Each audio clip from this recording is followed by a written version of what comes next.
আসসালামু আলাইকুম এসএসসি পরীক্ষার্থী ভাইয়াপুরা।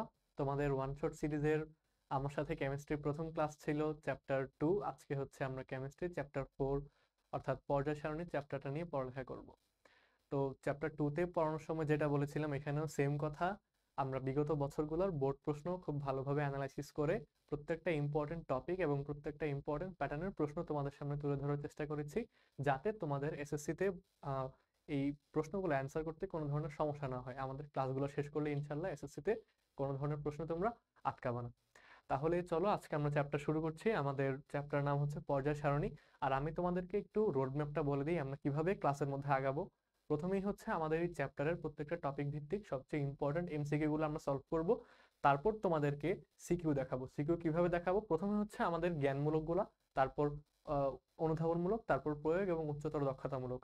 এর মধ্যে জ্ঞানমূলক এবং অনুধাবনমূলক অর্থাৎ আমাদের সৃজনশীলের ক নাম্বার এবং খ নাম্বার, এই দুইটার সলিউশন আমরা ক্লাসে করাচ্ছি না, কারণ ক্লাসে করাতে গেলে ক্লাসটা খুব লেন্দি হয়ে যাবে, যেটা শেষ সময়ের জন্য একদমই উপযুক্ত না তোমাদের এসএসসির বাকি মাত্র কয়েকদিন। তাই এখন আমি চেষ্টা করব এমসিকিউ সলভের পাশাপাশি গুরুত্বপূর্ণ সিকিউ এর গ এবং ঘ অর্থাৎ প্রয়োগমূলক এবং উচ্চতর দক্ষতামূলক প্রশ্নগুলো সলভ করে দেওয়ার জন্য। এবং আমাদের এই স্লাইডগুলো তোমাদেরকে পিডিএফ আকারে প্রোভাইড করা হবে ড্রাইভে। তোমরা সেখান থেকে ইম্পর্টেন্ট যে ক নাম্বার এবং খ নাম্বার সেগুলো দেখে নিতে পারবে। ঠিক আছে, তাহলে চলো আমরা শুরু করি। আজকে প্রথমে এমসিকিউ দিয়ে আমরা শুরু করছি। আচ্ছা দেখো, আমাদের প্রথম এমসিকিউতে কি বলেছে, অ্যাক্টিনের সারির মৌলসমূহের পারমাণবিক সংখ্যা কত থেকে কত। আচ্ছা, এটা একটা ভালো প্রশ্ন। দেখো, আমরা জানি আমাদের পর্যায় সারণীতে ল্যান্থানাইড এবং অ্যাক্টিনাইড এই দুইটা সিরিজকে আলাদাভাবে স্থান দেওয়া হয়েছে পর্যায় সারণীর বাইরে। পর্যায় সারণীর ভিতরে তাদেরকে স্থান দেওয়া হয় নাই, মেইনলি পর্যায় সারণীর সৌন্দর্য রক্ষার জন্য। ঠিক আছে, এই দুই শ্রেণীর মৌলগুলোর ধর্মের এতটাই মিল যে তাদেরকে আলাদাভাবে স্থান দেওয়া হয়েছে। আমাদের যে ল্যান্থানাইড সিরিজের মৌলগুলো হচ্ছে 57 থেকে 71 পারমাণবিক সংখ্যা বিশিষ্ট, এবং আমাদের অ্যাক্টিনাইড সিরিজের মৌলগুলোর পারমাণবিক সংখ্যা হচ্ছে 89 থেকে 103। ঠিক আছে, 89 থেকে 103। পরবর্তী প্রশ্ন আসো, পর্যায় সারণীর গ্রুপ 3-এ মৌলের সংখ্যা কত। এই যে গ্রুপ 3, এই গ্রুপ 3-এ পর্যায় সারণীর বাইরে দিয়ে দেখে মনে হয় যে 4টা মৌল রয়েছে, কিন্তু এই গ্রুপ 3-এর মধ্যে আমাদের ল্যান্থানাইড সিরিজ এবং অ্যাক্টিনাইড সিরিজের সব কয়টা মৌল রয়েছে। ঠিক আছে, ল্যান্থানাইড সিরিজের 15টা মৌল, অ্যাক্টিনাইড সিরিজের 15টা মৌল, এবং আমাদের বাকি দুইটা মৌল স্ক্যান্ডিয়াম এবং ইট্রিয়াম। আচ্ছা, তাহলে এখানে আমাদের টোটাল মৌল সংখ্যা হচ্ছে 32, সবচেয়ে বেশি। ঠিক আছে, আচ্ছা তারপর আসো, পর্যায় সারণীতে খাড়া স্তম্ভ কতটি। খাড়া স্তম্ভ বলতে কি বোঝায়? খাড়া স্তম্ভ বলতে বোঝায় এরকম যে উলম্ব রেখা বা উলম্ব স্তম্ভ কতগুলো। পর্যায় সারণীতে এই যে উলম্ব স্তম্ভ এগুলোকে বলা হয় গ্রুপ, তাহলে এদেরকে বলা হচ্ছে গ্রুপ। তাহলে আমাদের পর্যায় সারণীতে গ্রুপ কতটি? আমরা জানি আমাদের পর্যায় সারণীতে গ্রুপ হচ্ছে 18টি, এবং পর্যায় কয়টি? পর্যায় হচ্ছে 60টি। পর্যায় হচ্ছে এই যে আনুভূমিক রেখাগুলো, এগুলোকে আমরা কি বলে থাকি? আনুভূমিক রেখাগুলোকে বলি আমরা পর্যায়, এবং এই যে উলম্ব রেখাগুলো এগুলোকে আমরা বলি গ্রুপ। ঠিক আছে, আমাদের পরবর্তী প্রশ্ন, ল্যান্থানাইড সারির মৌল কয়টি। ইতিমধ্যে বলে ফেলেছি আমাদের ল্যান্থানাইড সারির মৌল 15টি এবং অ্যাক্টিনাইড সারির মৌল 15টি। ঠিক আছে, পরবর্তী প্রশ্ন দেখো, নিউল্যান্ডের অষ্টক সূত্রের মূল ভিত্তি কি। নিউল্যান্ডের অষ্টক সূত্র, এটা তোমাদের সৃজনশীলের ক নাম্বার বা জ্ঞানমূলক প্রশ্নে আসতে দেখা যায়। নিউল্যান্ডের অষ্টক সূত্রের মূল ভিত্তি হচ্ছে পারমাণবিক ভর। আচ্ছা, পরবর্তী প্রশ্ন, কোন গ্রুপে মৌলের সংখ্যা কম। এখানে দেখো 12, 13, 14, 15 চারটা গ্রুপের নাম দেওয়া আছে। এখানে আমরা জানি 13, 14, 15 এই তিনটা গ্রুপে কিন্তু মৌলের সংখ্যা 6টি করে। শুধুমাত্র আমাদের 12 নম্বর গ্রুপে মৌলের সংখ্যা 4টি করে, তাই 12 নম্বর গ্রুপে মৌলের সংখ্যা সবচেয়ে কম। তারপর আসো, পর্যায় সারণীতে কতটি পর্যায় আছে। এই যে আমরা মাত্রই বললাম আনুভূমিক যে রেখাগুলো এগুলো হচ্ছে আমাদের পর্যায়, এবং এই যে উলম্ব রেখাগুলো সেগুলোই হচ্ছে আমাদের গ্রুপ। তাহলে আমাদের পর্যায় সারণীতে পর্যায় সংখ্যা কত? 60টি, এবং গ্রুপ সংখ্যা কত? 18টি। তাহলে আমাদের অ্যান্সার হচ্ছে 7। পরবর্তী প্রশ্ন, ত্রয়ী সূত্র কে প্রদান করেন। আমরা এটা হচ্ছে সিকিউর ক নাম্বারের জন্য পড়তে পড়তে অলরেডি মুখস্থ যে ডোবেরাইনারের ত্রয়ী সূত্র, ডোবেরাইনারের ত্রয়ী সূত্র। তাহলে ত্রয়ী সূত্র কোন বিজ্ঞানী প্রদান করেন? বিজ্ঞানী ডোবেরাইনার। আচ্ছা, পরবর্তী প্রশ্ন দেখো, আইউপ্যাক কর্তৃক স্বীকৃত মৌলের সংখ্যা কতটি।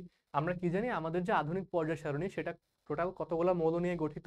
118টি মৌল নিয়ে গঠিত। আচ্ছা, পরবর্তী প্রশ্ন দেখো, 24 পারমাণবিক সংখ্যা বিশিষ্ট মৌলটির অবস্থান পর্যায় সারণীর কোন গ্রুপে।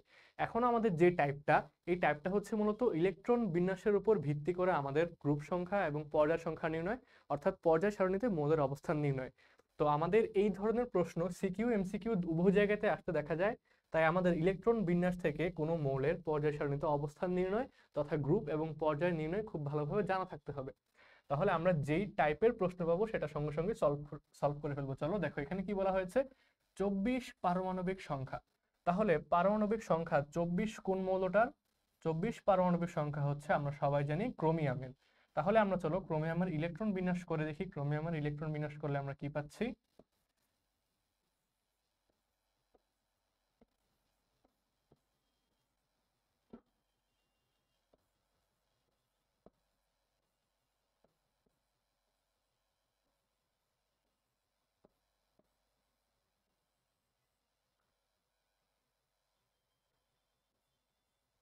দেখো আমরা ক্রোমিয়ামের ইলেকট্রন বিন্যাস করলে কি পাই? এটা হচ্ছে ক্রোমিয়ামের ইলেকট্রন বিন্যাস। তাহলে এখন এই ইলেকট্রন বিন্যাস থেকে আমরা কিভাবে এই ক্রোমিয়াম মৌলটার অবস্থান নির্ণয় করব পর্যায় সারণীতে, অর্থাৎ তার গ্রুপ এবং পর্যায় নির্ণয় করব। আমরা জানি পর্যায় নির্ণয় করার ক্ষেত্রে একদম সর্ববহিস্থ শক্তি স্তর যেটা, সেটাই হচ্ছে আমাদের পর্যায় নম্বর। এখানে আমাদের সর্ববহিস্থ শক্তি স্তর কোনটা? চতুর্থ শক্তি স্তর, সর্ববহিস্থ শক্তি স্তর। তাহলে তার পর্যায় নাম্বার হচ্ছে 4। তাহলে আমরা বলতে পারি আমাদের ক্রোমিয়ামের পর্যায় নাম্বার হচ্ছে 4। ক্রোমিয়ামের ক্ষেত্রে পর্যায় নাম্বার হচ্ছে 4। তাহলে গ্রুপ নাম্বার আমরা কিভাবে বের করব? যখন আমাদের কাছে এরকম ইলেকট্রন বিন্যাস আসে যে সর্বশেষ ইলেকট্রন প্রবেশ করবে আমাদের ডি অরবিটালে, তার আগে এস অরবিটালে, তখন আমাদের গ্রুপ সংখ্যা হবে এস অরবিটালে ইলেকট্রন সংখ্যা প্লাস ডি অরবিটালে ইলেকট্রন সংখ্যা।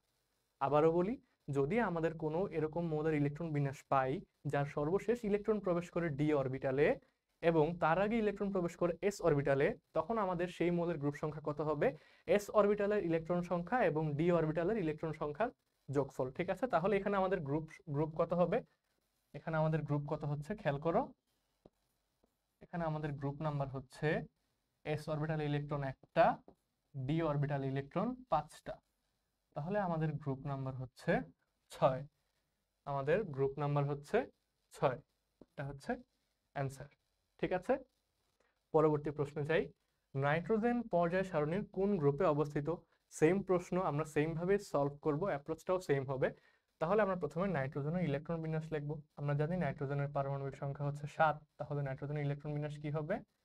1s2 2s2 2p3। আচ্ছা, এখন আসো এখানে সর্বশেষ আমাদের যে সর্ববহিস্থ শক্তি স্তর হচ্ছে আমাদের 2 নম্বর শক্তি স্তর। তাই আমরা এখানে বলতে পারি নাইট্রোজেনের আমাদের পর্যায় নম্বর হচ্ছে 2। কিন্তু আমাদের প্রশ্নে কি চেয়েছে? কোন গ্রুপে অবস্থিত। আমরা গ্রুপ কিভাবে বের করব? এই নিয়মটাও হচ্ছে আরেকটা নিয়ম। দেখো এখানে আমাদের সর্বশেষ ইলেকট্রন প্রবেশ করেছে পি অরবিটালে, তার আগে প্রবেশ করেছে এস অরবিটালে। আমরা আগের প্রশ্নে কি পড়েছিলাম? আগের প্রশ্নে পড়েছিলাম সর্বশেষ ইলেকট্রন প্রবেশ করবে ডি অরবিটালে, তার আগে প্রবেশ করবে এস অরবিটালে। তখন আমাদের গ্রুপ সংখ্যা কত হবে? এস অরবিটালের ইলেকট্রন প্লাস ডি অরবিটালের ইলেকট্রন সংখ্যা। আর এখন আমাদের যে প্রশ্নটা দেখো, এখানে আমাদের ইলেকট্রন বিন্যাস থেকে পাই সর্বশেষ ইলেকট্রন পি অরবিটালে, তার আগের ইলেকট্রন হচ্ছে এস অরবিটালে। তাহলে এই ক্ষেত্রে আমাদের গ্রুপ সংখ্যা নির্ণয় করার জন্য যা হবে, এই ক্ষেত্রে আমাদের গ্রুপ সংখ্যা নির্ণয়ের নিয়মটা যা হবে, দেখো এস অরবিটালের ইলেকট্রন সংখ্যা যোগ পি অরবিটালের ইলেকট্রন সংখ্যা যোগ 10। আমাদের এস অরবিটালের ইলেকট্রন সংখ্যা, পি অরবিটালের ইলেকট্রন সংখ্যা যোগ 10, তাহলে কত হয়? 15। ঠিক আছে, তাহলে আমাদের এস পি এরকম ইলেকট্রন বিন্যাস থাকলে গ্রুপ সংখ্যা কিভাবে বের করব? আমাদের এস অরবিটাল ইলেকট্রন সংখ্যা প্লাস পি অরবিটাল ইলেকট্রন সংখ্যা প্লাস 10। তাহলে নাইট্রোজেনের গ্রুপ নাম্বার হচ্ছে 15। ঠিক আছে, আচ্ছা পরবর্তী প্রশ্নে আসো। লিথিয়াম পর্যায় সারণীর কোন পর্যায়ে অবস্থিত? এখানে হচ্ছে পর্যায় চাওয়া হয়েছে, বিগত প্রশ্নগুলোয় গ্রুপ চাওয়া হয়েছিল। আচ্ছা, তাহলে লিথিয়ামের ক্ষেত্রে পারমাণবিক সংখ্যা হচ্ছে 3। তাহলে লিথিয়ামের ইলেকট্রন বিন্যাস কি হবে? 1s2 2s1। এখানে দেখো লিথিয়ামের সর্ববহিস্থ শক্তি স্তর কোনটা? 2 নাম্বার শক্তি স্তর। তাহলে লিথিয়ামের পর্যায় নম্বর কত হবে? পর্যায় 2। পর্যায় আমরা সবসময় কিভাবে বের করব? সর্ববহিস্থ শক্তি স্তর যেটা, সেটাই হচ্ছে আমাদের পর্যায়। ঠিক আছে, তাহলে লিথিয়ামের পর্যায় হচ্ছে দ্বিতীয় পর্যায়, লিথিয়াম পর্যায় সারণীর দ্বিতীয় পর্যায়ে অবস্থিত। পরবর্তী প্রশ্নে আসো, নিকেল পর্যায় সারণীর কোন গ্রুপে অবস্থিত? তাহলে আমরা সেম ভাবে নিকেলের ইলেকট্রন বিন্যাস করব, ইলেকট্রন বিন্যাস থেকে আমরা গ্রুপ সংখ্যা নির্ণয় করব। তাহলে চলো, নিকেলের পারমাণবিক সংখ্যা হচ্ছে 28। আমরা নিকেলের ইলেকট্রন বিন্যাস করে ফেলি।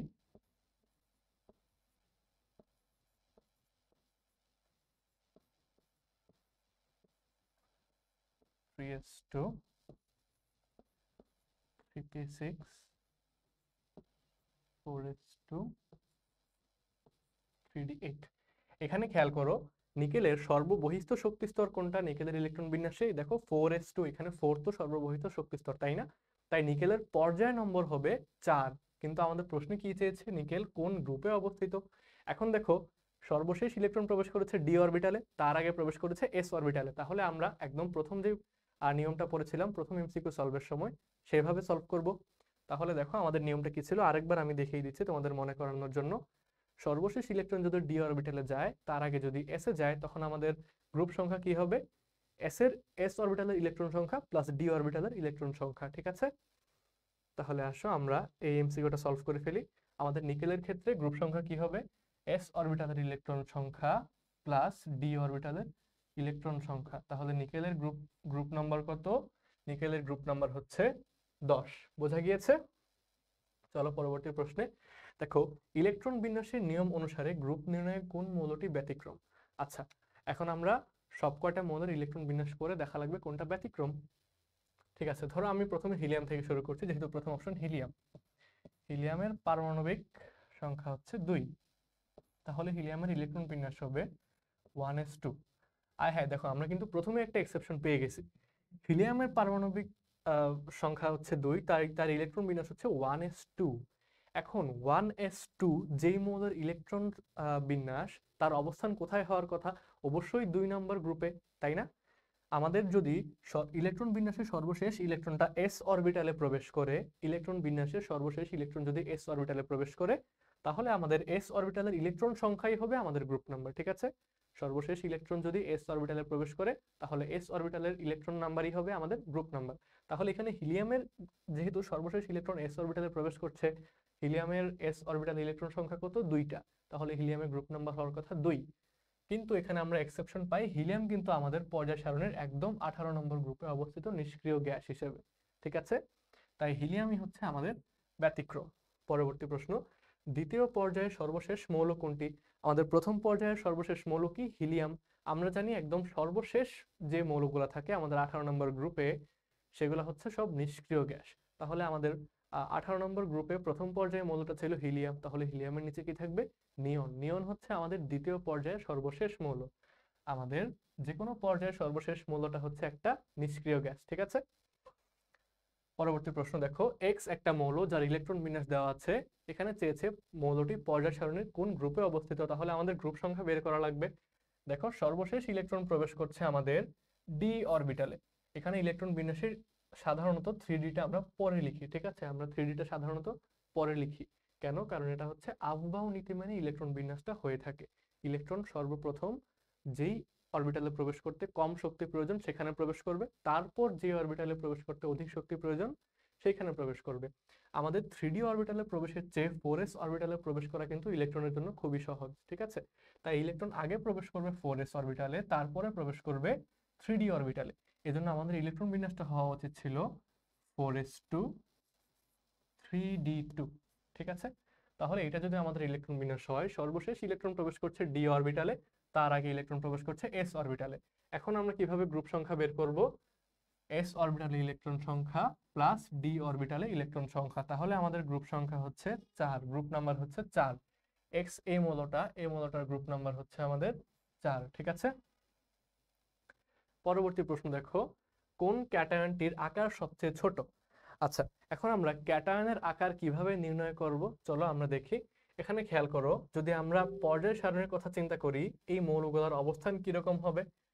যদি আমি আয়ন ছাড়াই চিন্তা করি, আমাদের থাকে এইভাবে সোডিয়াম, এখানে থাকে পটাশিয়াম, এখানে থাকে ম্যাগনেসিয়াম, অ্যালুমিনিয়াম, ক্যালসিয়াম। এটা হচ্ছে আমাদের পর্যায় সারণীর স্বাভাবিক চিত্র, এই যে মৌলগুলা এখানে দেওয়া, যে মৌলগুলার আয়ন এখানে দেওয়া, সেই আয়নগুলার মৌলের পর্যায় সারণীতে অবস্থানটা কিন্তু এইরকম। আমরা যখন পর্যায় সারণীর পর্যায় ভিত্তিক ধর্মগুলো পড়বো মৌলের, তখন আমরা ইজিলি যে কোনো মৌলের পারমাণবিক আকার সম্পর্কে ধারণা পাবো, কোথায় পারমাণবিক আকার বড় হয়, কোথায় পারমাণবিক আকার ছোট হয়। এখানে আমাদের চেয়েছে আয়নের আকার। আচ্ছা, আয়ন এখানে খেয়াল করো, এখানে আমাদের হচ্ছে সোডিয়াম, পটাশিয়াম, ম্যাগনেসিয়াম এবং অ্যালুমিনিয়াম দেওয়া। তাহলে আমি যদি আয়নের ক্ষেত্রে লিখি সোডিয়াম, পটাশিয়াম, তারপর হচ্ছে আমাদের ম্যাগনেসিয়াম, আর হচ্ছে অ্যালুমিনিয়াম। এখানে খেয়াল করো, পটাশিয়াম কিন্তু এই সব কয়টা মৌলের চেয়ে নিচের পর্যায়ে অবস্থিত। সোডিয়াম, ম্যাগনেসিয়াম, অ্যালুমিনিয়াম এরা হচ্ছে আমার তৃতীয় পর্যায়ের মৌল, আর পটাশিয়াম হচ্ছে আমাদের চতুর্থ পর্যায়ের মৌল। যেহেতু সে নিচের পর্যায়ের এবং অধিক নিচে নিচে থাকার কারণে পটাশিয়ামের আকার স্বাভাবিকভাবেই সোডিয়ামের চেয়ে বড় হচ্ছে, এই সব কয়টার চেয়ে পটাশিয়ামের আকার বড় হচ্ছে। ঠিক আছে, তাহলে আমাদের এখানে হিসাব হবে সোডিয়াম, ম্যাগনেসিয়াম এবং অ্যালুমিনিয়ামের মধ্যে। এখন খেয়াল করো, সোডিয়াম প্লাস ম্যাগনেসিয়াম 2+, অ্যালুমিনিয়াম 3+, এই তিনটা মৌলই কিন্তু আমাদের, তিনটা মৌলের আয়নে কিন্তু আমাদের ইলেকট্রন আছে 10টা করে। সোডিয়ামে থাকে 11টা ইলেকট্রন, একটা ইলেকট্রন ত্যাগ করে সে একক ধনাত্মক আয়নে পরিণত হয়, তখন তার মধ্যে ইলেকট্রন সংখ্যা 10। ম্যাগনেসিয়ামে থাকে 12টা ইলেকট্রন, সে 2টা ইলেকট্রন ত্যাগ করে দ্বিধনাত্মক আয়নে পরিণত হয়, তার মধ্যে ইলেকট্রন সংখ্যা 10। অ্যালুমিনিয়ামে সাধারণত ইলেকট্রন সংখ্যা থাকে 13, সে 3টা ইলেকট্রন ত্যাগ করে ত্রিধনাত্মক আয়নে পরিণত হয় এবং তার ইলেকট্রন সংখ্যা এখন দাঁড়ালো 10। সব কয়টা আয়নে আমরা দেখতে পাচ্ছি ইলেকট্রন সংখ্যা 10। সব কয়টা তো ক্যাটায়ন, যেহেতু ধনাত্মক আয়ন। ধনাত্মক আয়ন বা ক্যাটায়নের ক্ষেত্রে আমরা কিভাবে আকার নির্ণয় করতে পারি? দেখো, প্রত্যেকটা মৌলে কিন্তু, প্রত্যেকটা আয়নে কিন্তু আমাদের ইলেকট্রন সংখ্যা সমান। এই ক্ষেত্রে আমরা কিভাবে ক্যাটায়নের আকার নির্ণয় করব? যার চার্জ সবচেয়ে বেশি সে সবচেয়ে ছোট।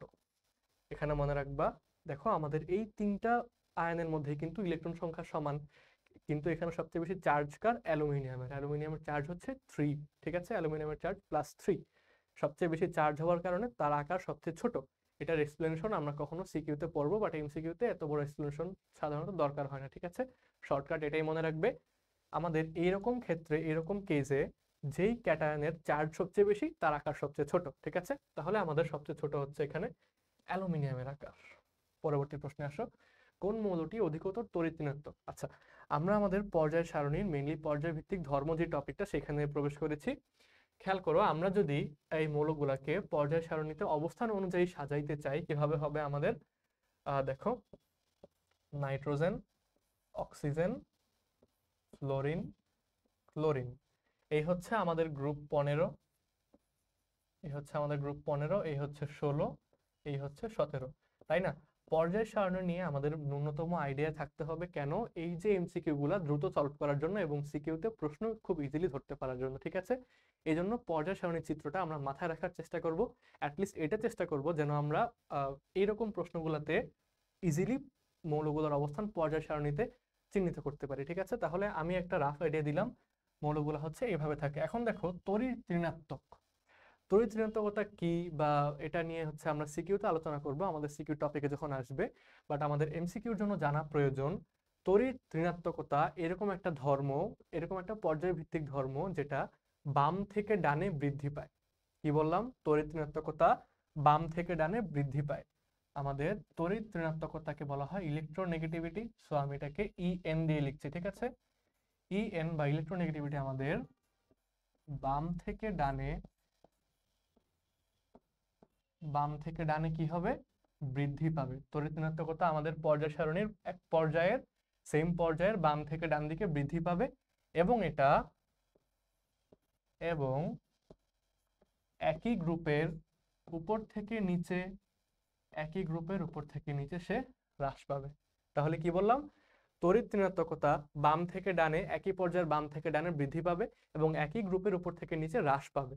তাহলে এখানে খেয়াল করো, আমাদের বাম থেকে ডানে সবচেয়ে বেশি কি হচ্ছে? এই আমরা যদি এই পর্যায়ের কথা চিন্তা করি, নাইট্রোজেন, অক্সিজেন, ফ্লোরিনের মধ্যে সবচেয়ে বেশি তড়িৎ ঋণাত্মক কে আমাদের? এই তিনটার মধ্যে সবচেয়ে বেশি তড়িৎ ঋণাত্মক হচ্ছে ফ্লোরিন। এখন খেয়াল করো, ডানে হচ্ছে ফ্লোরিন আছে, আবার ক্লোরিনও আছে। আমরা কি বললাম? উপর থেকে নিচে, একই গ্রুপের উপর থেকে নিচে গেলে তড়িৎ ঋণাত্মকতা হ্রাস পাচ্ছে। আমাদের এখানে কি চাওয়া হয়েছে, কোনটা অধিক তড়িৎ ঋণাত্মক, প্রশ্নে চেয়েছে কোনটা অধিক তড়িৎ ঋণাত্মক। তাহলে দেখো উপর থেকে নিচে গেলে হ্রাস পায়, মানে ক্লোরিনের তড়িৎ ঋণাত্মকতা ফ্লোরিনের চেয়ে কম, ফ্লোরিনের তড়িৎ ঋণাত্মকতা ক্লোরিনের চেয়েও বেশি। তাই আমাদের অ্যান্সার হচ্ছে ফ্লোরিন। বোঝা গেল? চলো পরবর্তী প্রশ্নে, কোনটির ধাতব ধর্ম বেশি? আচ্ছা, ধাতব ধর্ম আমি তোমাদেরকে চাচ্ছি একটা পেজ অ্যাড করে পর্যায় সারণীর যে পর্যায়ভিত্তিক ধর্মগুলো আছে সবগুলো একবারে দেখিয়ে দিই, তারপর আমরা শুধু প্রশ্ন সলভ করে যাব। তাহলে চলো একটা পেজ অ্যাড করি আমরা। দেখো আমাদের টপিকটা হচ্ছে পর্যায়ভিত্তিক ধর্ম। সরি, লেখা খুব বাজে হচ্ছে সম্ভবত। টপিকটা হচ্ছে আমাদের পর্যায়ভিত্তিক ধর্ম।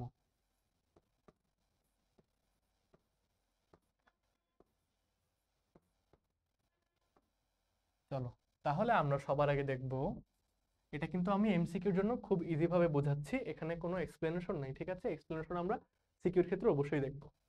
দেখো আমাদের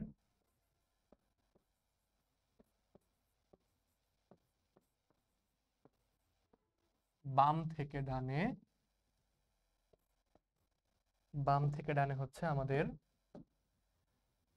আয়নীকরণ শক্তি,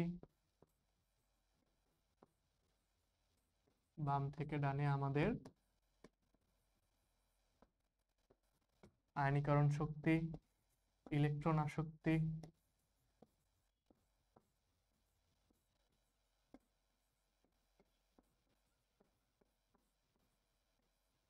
আয়নীকরণ শক্তি, ইলেকট্রন আসক্তি এবং তড়িৎ ঋণাত্মকতা।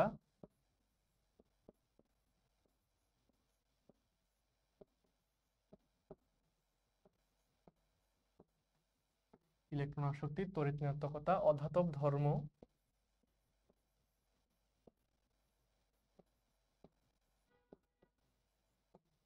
এই জিনিসগুলো, এই যে ধর্মগুলো কোনো মৌলের বাম থেকে ডানে, আয়নীকরণ শক্তি, ইলেকট্রন আসক্তি, তড়িৎ ঋণাত্মকতা, অধাতব ধর্ম, তারা হচ্ছে বাম থেকে ডানে গেলে বৃদ্ধি পাবে। বাম থেকে ডানে গেলে বৃদ্ধি পাবে কোন ধর্মগুলো? আয়নীকরণ শক্তি, ইলেকট্রন আসক্তি, তড়িৎ ঋণাত্মকতা এবং অধাতব ধর্ম, ঠিক আছে? আচ্ছা, তারপর আসো আমাদের, তারপর হচ্ছে আমাদের উপর থেকে নিচে।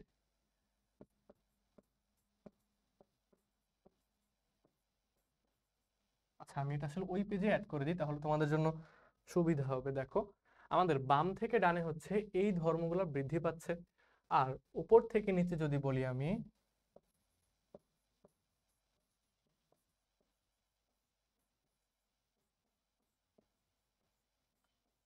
উপর থেকে নিচে আমাদের এই সেম ধর্মগুলা হ্রাস পাবে। উপর থেকে নিচে কি হবে? হ্রাস পাবে।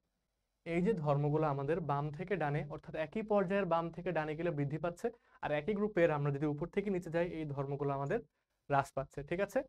আর অন্য যে ধর্মগুলো আছে খেয়াল করো, আমাদের পারমাণবিক আকার, ধাতব ধর্ম, তারা হচ্ছে বাম থেকে ডানে গেলে হ্রাস পাবে। খেয়াল করো বাকি যে টপিকগুলো, বাকি যে ধর্মগুলো আছে আমাদের, আমি সাইডে লিখছি,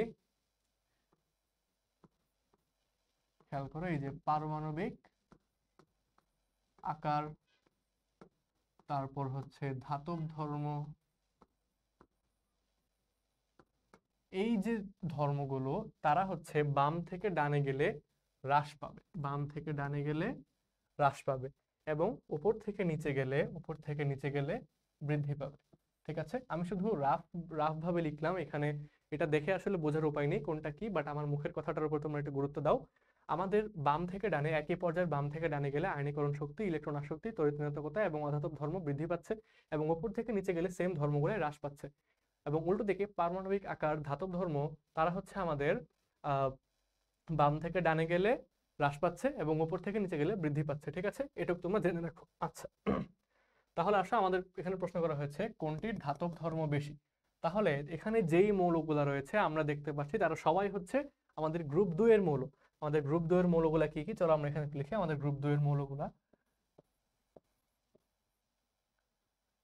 গ্রুপ 2 এর মৌলগুলা হচ্ছে আমাদের, sorry, beryllium, magnesium, calcium, strontium, barium এবং রেডিয়াম। আচ্ছা, এই হচ্ছে আমাদের গ্রুপ 2 এর মৌলগুলা। আমরা কি বলেছিলাম খেয়াল করো, আমাদের এই যে ধাতব ধর্ম, এখানে প্রশ্নটা কি খেয়াল করো, প্রশ্ন হচ্ছে ধাতব ধর্ম বেশি কার। ধাতব ধর্ম কখন বেশি হবে? ধাতব ধর্ম আমরা পড়েছিলাম কখন কম হবে। বাম থেকে ডানে গেলে ধাতব ধর্ম কমছে, তার মানে ডান থেকে যদি বামে আসি ধাতব ধর্ম বৃদ্ধি পাচ্ছে একই পর্যায়ে। কিন্তু এই প্রশ্নের মধ্যে আমাদের পর্যায় নিয়ে বা বাম থেকে ডানে ডান থেকে বামে এই নিয়ে কোনো চিন্তা ভাবনা দরকার নেই, কারণ এটা হচ্ছে একটা সেম গ্রুপের মধ্যে। তাহলে একটা গ্রুপে কি হবে? একটা গ্রুপে হচ্ছে আমাদের ধাতব ধর্ম উপর থেকে নিচে গেলে উপর থেকে নিচে ধাতব ধর্ম বৃদ্ধি পাবে, ঠিক আছে? ওপর থেকে নিচে ধাতব ধর্ম বৃদ্ধি পাবে। তাহলে আমরা এখানে পাচ্ছি, দেখো উপর থেকে নিচে ধাতব ধর্ম বৃদ্ধি পাচ্ছে, তাহলে এখানে আমাদের সবচেয়ে বেশি ধাতবকে রেডিয়াম। অবশ্যই এখানে কি অপশনে রেডিয়াম আছে? রেডিয়াম নাই। তারপরে দেখবো এখানে অপশনে কোনটা আছে আমাদের, খেয়াল করো, বেরিয়াম, ম্যাগনেসিয়াম, ক্যালসিয়াম, স্ট্রনশিয়াম। এই যে স্ট্রনশিয়াম অপশনে আছে, স্ট্রনশিয়াম অপশনে আছে, বেরিলিয়াম, ম্যাগনেসিয়াম, ক্যালসিয়াম, স্ট্রনশিয়াম। তাহলে আমাদের ধাতব ধর্ম বেশি কার? এই যে স্ট্রনশিয়ামে। বোঝা গেল? চলো, আচ্ছা, আমাদের পরবর্তী প্রশ্ন হচ্ছে কোন মৌলটির ইলেকট্রন আসক্তি বেশি? এখন আমরা কি বলেছিলাম, ইলেকট্রন আসক্তি বাম থেকে ডানে গেলে বৃদ্ধি পাবে, ওপর থেকে নিচে গেলে হ্রাস পাবে। তাহলে দেখো আমাদের মৌলগুলা কি কি? মৌলগুলা হচ্ছে বেরিলিয়াম, অক্সিজেন, বোরন, নাইট্রোজেন। আমরা চেষ্টা করব পর্যায় সারণীতে যেই অর্ডারে আছে মৌলগুলা সেই অর্ডারে তাদেরকে সাজানোর। খেয়াল করো, এইভাবে যদি আমরা লিখি বেরিলিয়াম, বোরন,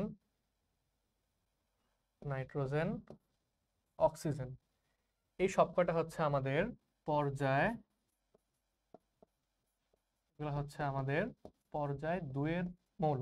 পর্যায় 2 এ বাম থেকে ডানে থাকে বেরিলিয়াম, বোরন, নাইট্রোজেন, অক্সিজেন, ঠিক আছে? মাঝে মাঝে হচ্ছে আমাদের অবশ্য কার্বন আছে, আমরা কার্বনটাকে এখানে দেখাচ্ছি না, কারণ আমাদের অপশনে তো কার্বন নাই, তাই আর এখানে দেখাচ্ছি না, ঠিক আছে? আচ্ছা, তাহলে দেখো ইলেকট্রন আসক্তি, আমরা বলেছিলাম ইলেকট্রন আসক্তি বাম থেকে ডানে গেলে, ইলেকট্রন আসক্তি আমাদের বাম থেকে ডানে গেলে কি হবে? আমাদের একই পর্যায়ের বাম থেকে ডানে গেলে ইলেকট্রন আসক্তি বৃদ্ধি পাবে। তাহলে খেয়াল করো, বাম থেকে ডানে গেলে সর্বডানে কে আছে আমাদের? সর্বডানে আছে অক্সিজেন। তাহলে অক্সিজেনের ইলেকট্রন আসক্তি সবচেয়ে বেশি। উত্তর হচ্ছে অক্সিজেন। পরবর্তী প্রশ্ন, কোন মৌলটির আয়নীকরণ শক্তি বেশি? আয়নীকরণ শক্তির ক্ষেত্রেও কিন্তু সেম, বাম থেকে ডানে গেলে বৃদ্ধি পাচ্ছে, উপর থেকে নিচে গেলে হ্রাস পাচ্ছে, ঠিক আছে? তাহলে দেখো আমরা এখানেও চেষ্টা করব পর্যায় সারণীর অর্ডার অনুযায়ী তাদেরকে সাজানোর। এখানে আমাদের যে মৌলগুলো রয়েছে সোডিয়াম, ম্যাগনেসিয়াম, পটাশিয়াম এবং ক্যালসিয়াম। আমাদের পর্যায় সারণীতে এটা হচ্ছে আমাদের পর্যায় সারণীতে পর্যায় 3 এবং পর্যায় 4, এটা হচ্ছে আমাদের গ্রুপ 1, এটা হচ্ছে আমাদের গ্রুপ 2। এইভাবে কিন্তু আমাদের মৌলগুলো থাকে পর্যায় সারণীতে, ঠিক আছে? দেখো কোন মৌলের আয়নীকরণ শক্তি বেশি? আমরা আয়নীকরণ শক্তির ক্ষেত্রে কি বলেছি? বাম থেকে ডানে গেলে বৃদ্ধি পাবে। তাহলে একই পর্যায়ের ক্ষেত্রে আমরা সোডিয়াম ম্যাগনেসিয়ামের মধ্যে কার বেশি? ম্যাগনেসিয়ামের বেশি। দেখো সোডিয়াম ম্যাগনেসিয়ামের মধ্যে ম্যাগনেসিয়ামের বেশি। পটাশিয়াম ক্যালসিয়ামের মধ্যে কার বেশি? ক্যালসিয়ামের বেশি। বাম থেকে ডানে গেলে বৃদ্ধি পাচ্ছে, ঠিক আছে? এখন আমরা একই গ্রুপের মধ্যে পেয়ে গেলাম ম্যাগনেসিয়াম এবং ক্যালসিয়াম, এই দুটার মধ্যে আবার কার বেশি হবে? উপর থেকে নিচে গেলে আমাদের আয়নীকরণ শক্তি কি হচ্ছে? হ্রাস পাচ্ছে। উপর থেকে নিচে গেলে আয়নীকরণ শক্তি হ্রাস পাচ্ছে, তার মানে ম্যাগনেসিয়াম থেকে ক্যালসিয়ামের আয়নীকরণ শক্তি কম। তাহলে অধিক আয়নীকরণ শক্তি কার? ম্যাগনেসিয়ামের। ম্যাগনেসিয়াম আমাদের রাইট অ্যান্সার। পরবর্তী প্রশ্ন, আয়নীকরণ শক্তির কোন ক্রমটি সঠিক? এখানে আমাদের মৌল 3টা দেওয়া আছে, lithium, sodium, potassium. Lithium, sodium, potassium সবগুলোই কিন্তু আমাদের গ্রুপ 1 এর মৌল। আমাদের গ্রুপ 1 এর মৌল। গ্রুপ 1 এ কিভাবে থাকে? লিথিয়াম, সোডিয়াম, পটাশিয়াম, এই অর্ডারে আমাদের গ্রুপ 1 এর মৌলগুলা কিন্তু থাকে। দেখো প্রশ্ন কি? আয়নীকরণ শক্তি আমরা কিন্তু আগেই বলেছি বাম থেকে ডানে, একই পর্যায়ের বাম থেকে ডানে গেলে আয়নীকরণ শক্তি বৃদ্ধি পায় এবং একই গ্রুপের উপর থেকে নিচে গেলে আয়নীকরণ শক্তি হ্রাস পায়। এখানে খেয়াল করো, একই গ্রুপের উপর থেকে নিচে গেলে আয়নীকরণ শক্তি হ্রাস পাচ্ছে, মানে সবচেয়ে কম আয়নীকরণ শক্তি কার? পটাশিয়াম। পটাশিয়ামের সবচেয়ে কম, তারপর কার? তারপর সোডিয়ামের, এবং সবচেয়ে বেশি আয়নীকরণ শক্তি কার এই তিনটার মধ্যে? লিথিয়ামের। তাহলে আমাদের রাইট অ্যান্সার 1। ওকে, চলো পরবর্তী প্রশ্ন, নিচের কোন মৌলের ইলেকট্রন আসক্তি সবচেয়ে কম? এখানে মৌলগুলো খেয়াল করো, এই সবগুলো মৌল হচ্ছে আমাদের পর্যায় সারণীর গ্রুপ 2। এগুলো আমাদের গ্রুপ 2 এর মৌল। খেয়াল করো, গ্রুপ 2 এর মৌলগুলো হচ্ছে আমাদের beryllium, magnesium, calcium, strontium, calcium, strontium, barium এবং রেডিয়াম। ঠিক আছে, এগুলো আমাদের গ্রুপ 2 এর মৌল। এখানে খেয়াল করো ইলেকট্রন আসক্তি সবচেয়ে কম। আমরা আবার খেয়াল করব একই গ্রুপের মধ্যে উপর থেকে নিচে গেলে ইলেকট্রন শক্তি কি হয়, একই গ্রুপে উপর থেকে নিচে গেলে ইলেকট্রন শক্তি হ্রাস পায়। ঠিক আছে, তাহলে সবচেয়ে কম কার হচ্ছে, এই যে আমাদের রেডিয়ামের সবচেয়ে কম হচ্ছে ইলেকট্রন শক্তি। এটা হচ্ছে অ্যান্সার। পরবর্তী প্রশ্ন, পর্যায় সারণীর বাম থেকে ডানে।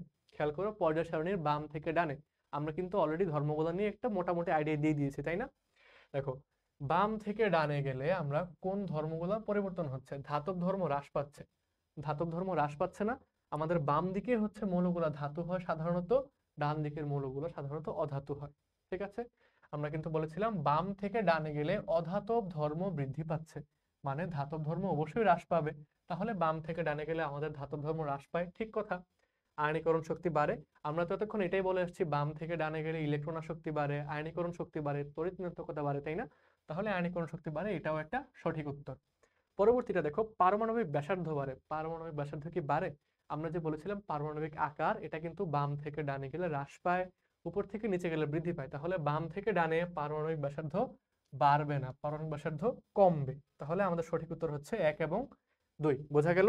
চলো পরবর্তী প্রশ্ন, কোন মৌলটির ধাতব ধর্ম বেশি? কোন মৌলটির ধাতব ধর্ম বেশি? তাহলে দেখো মৌলগুলা কি কি আমরা চেষ্টা করব পর্যায় সারণীর অর্ডারে সাজানোর। আমাদের সোডিয়াম, ম্যাগনেসিয়াম, পটাশিয়াম এবং ক্যালসিয়াম, এই হচ্ছে আমাদের পর্যায় সারণীর অর্ডারে সাজালাম আমরা। ধাতব ধর্ম কার বেশি হবে? আমরা বলেছিলাম বাম থেকে ডানে গেলে ধাতব ধর্ম হ্রাস পায়, মানে যে বামে আছে তার ধাতব ধর্ম বেশি। অর্থাৎ আমাদের সোডিয়াম আর পটাশিয়াম এই দুজনের ধাতব ধর্ম ম্যাগনেসিয়াম ক্যালসিয়ামের চেয়ে বেশি, তাহলে তাদেরকে আমরা আগেই বাদ দিয়ে দিচ্ছি। এখন আমরা খেয়াল করব সোডিয়াম এবং পটাশিয়ামের মধ্যে ধাতব ধর্ম আমাদের বাম থেকে ডানে হ্রাস পায় এবং উপর থেকে নিচে কি হয়, বৃদ্ধি পায়। তাহলে আমাদের উপর থেকে নিচে বৃদ্ধি পাচ্ছে, পটাশিয়ামের ধাতব ধর্ম সোডিয়ামের চেয়ে বেশি। আমাদের পটাশিয়ামের ধাতব ধর্ম সোডিয়ামের চেয়ে বেশি, সঠিক উত্তর পটাশিয়াম। পরবর্তী প্রশ্ন, কোন মৌলের আকার ছোট, অর্থাৎ কোন মৌলের পারমাণবিক ব্যাসার্ধ ছোট বা পারমাণবিক আকার ছোট? মৌলগুলো কি কি দেখো আমাদের, সিলিকন, অ্যালুমিনিয়াম, অক্সিজেন এবং কার্বন। তাহলে আমরা যদি এই মৌলগুলাকে একটু পর্যায় সারণীর অর্ডার অনুযায়ী সাজানোর চেষ্টা করি তাহলে কি হবে দেখো, আমাদের প্রথমে আসতেছে কার্বন, তারপর হচ্ছে নাইট্রোজেন আসবে, অক্সিজেন। আচ্ছা, এই হচ্ছে আমাদের আহ, আমাদের দ্বিতীয় যে পর্যায়, সেই দ্বিতীয় পর্যায়ের মৌল দুইটা। আর আমাদের তৃতীয় পর্যায়ের মৌল হচ্ছে অ্যালুমিনিয়াম আর সিলিকন। ঠিক আছে, অ্যালুমিনিয়াম সিলিকন হচ্ছে আমাদের তৃতীয় পর্যায়ের মৌল। আচ্ছা, এখানে আসলে যে পর্যায় সারণীর অর্ডার অনুযায়ী না সাজালেও আমরা কিন্তু ব্যাখ্যা করতে পারি কোন মৌলের আকার ছোট। সবচেয়ে ছোট হচ্ছে আমাদের অক্সিজেনের আকার, তাও আমি এটা একবার দেখাই দিব, সমস্যা নেই। আচ্ছা, আমাদের হচ্ছে, দাঁড়াও, আমি এখানে আরেকবার দেখাচ্ছি, অ্যালুমিনিয়াম, সিলিকন। যদি আমরা পর্যায় সারণীতে অর্ডারটা দেখি, আমাদের এই হচ্ছে পর্যায় 2, পর্যায় 2, এই হচ্ছে পর্যায় 3। আচ্ছা, এই হচ্ছে আমাদের গ্রুপ 13, আর এই হচ্ছে আমাদের গ্রুপ 14, এই হচ্ছে গ্রুপ এই হচ্ছে গ্রুপ 16। ঠিক আছে, তাহলে দেখো আমাদের এখানে বাম থেকে ডানে পারমাণবিক আকার হ্রাস পাচ্ছে, মানে সবচেয়ে ছোট তো আমাদের অক্সিজেনই হচ্ছে, তাই না? আবার উপর থেকে নিচে গেলে বৃদ্ধি পায়, এখান দিয়েও সবচেয়ে ছোট হচ্ছে অক্সিজেন। তাহলে সঠিক উত্তর হচ্ছে অক্সিজেন। পরবর্তী প্রশ্ন, কোনটি মৃৎক্ষার ধাতু? আমরা জানি মৃৎক্ষার ধাতু বলা হয় আমাদের গ্রুপ 2 এর মৌলসমূহকে। পর্যায় সারণীর গ্রুপ 1 এর মৌলসমূহকে বলা হয় ক্ষার ধাতু এবং গ্রুপ 2 এর মৌলসমূহকে বলা হয় মৃৎক্ষার ধাতু। এই যে ক্ষার ধাতু কেন বলা হয়, মৃৎক্ষার ধাতু কেন বলা হয়, এটা কিন্তু আমাদের অনুধাবনমূলক প্রশ্নের জন্য খুবই গুরুত্বপূর্ণ। প্রায় প্রতি বছর কোনো না কোনো বোর্ডে প্রশ্নটা এসে থাকে। তোমরা অবশ্যই টেস্ট পেপার সলভ করবে, এই প্রশ্নটা সলভ করবে বই থেকে। আমাদের যে সাজেশন সেই সাজেশনেও থাকবে প্রশ্নটা। আচ্ছা, কোনটি মৃৎক্ষার ধাতু? তাহলে বললাম মৃৎক্ষার ধাতু হচ্ছে আমাদের গ্রুপ 2 এর মৌল। আমাদের গ্রুপ 2 এর মৌলগুলো হচ্ছে মৃৎক্ষার ধাতু। গ্রুপ 2 কি কি আছে আমাদের, beryllium, magnesium, calcium, strontium, barium এবং রেডিয়াম। ঠিক আছে, তাহলে খেয়াল করো এই মৌলগুলোর মধ্যে এখানে কোনটা উপস্থিত, এখানে উপস্থিত স্ট্রনসিয়াম।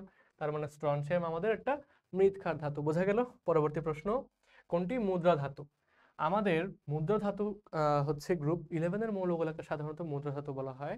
কেন মুদ্রা ধাতু বলা হয়, এটাও কিন্তু একটা অনুধাবনমূলক প্রশ্ন। প্রাচীনকালে মুদ্রা বা বিনিময় মাধ্যম হিসেবে যেই মৌল বা যে ধাতুগুলো ইউজ করা হইতো সেগুলাই হচ্ছে আমাদের মুদ্রা ধাতু।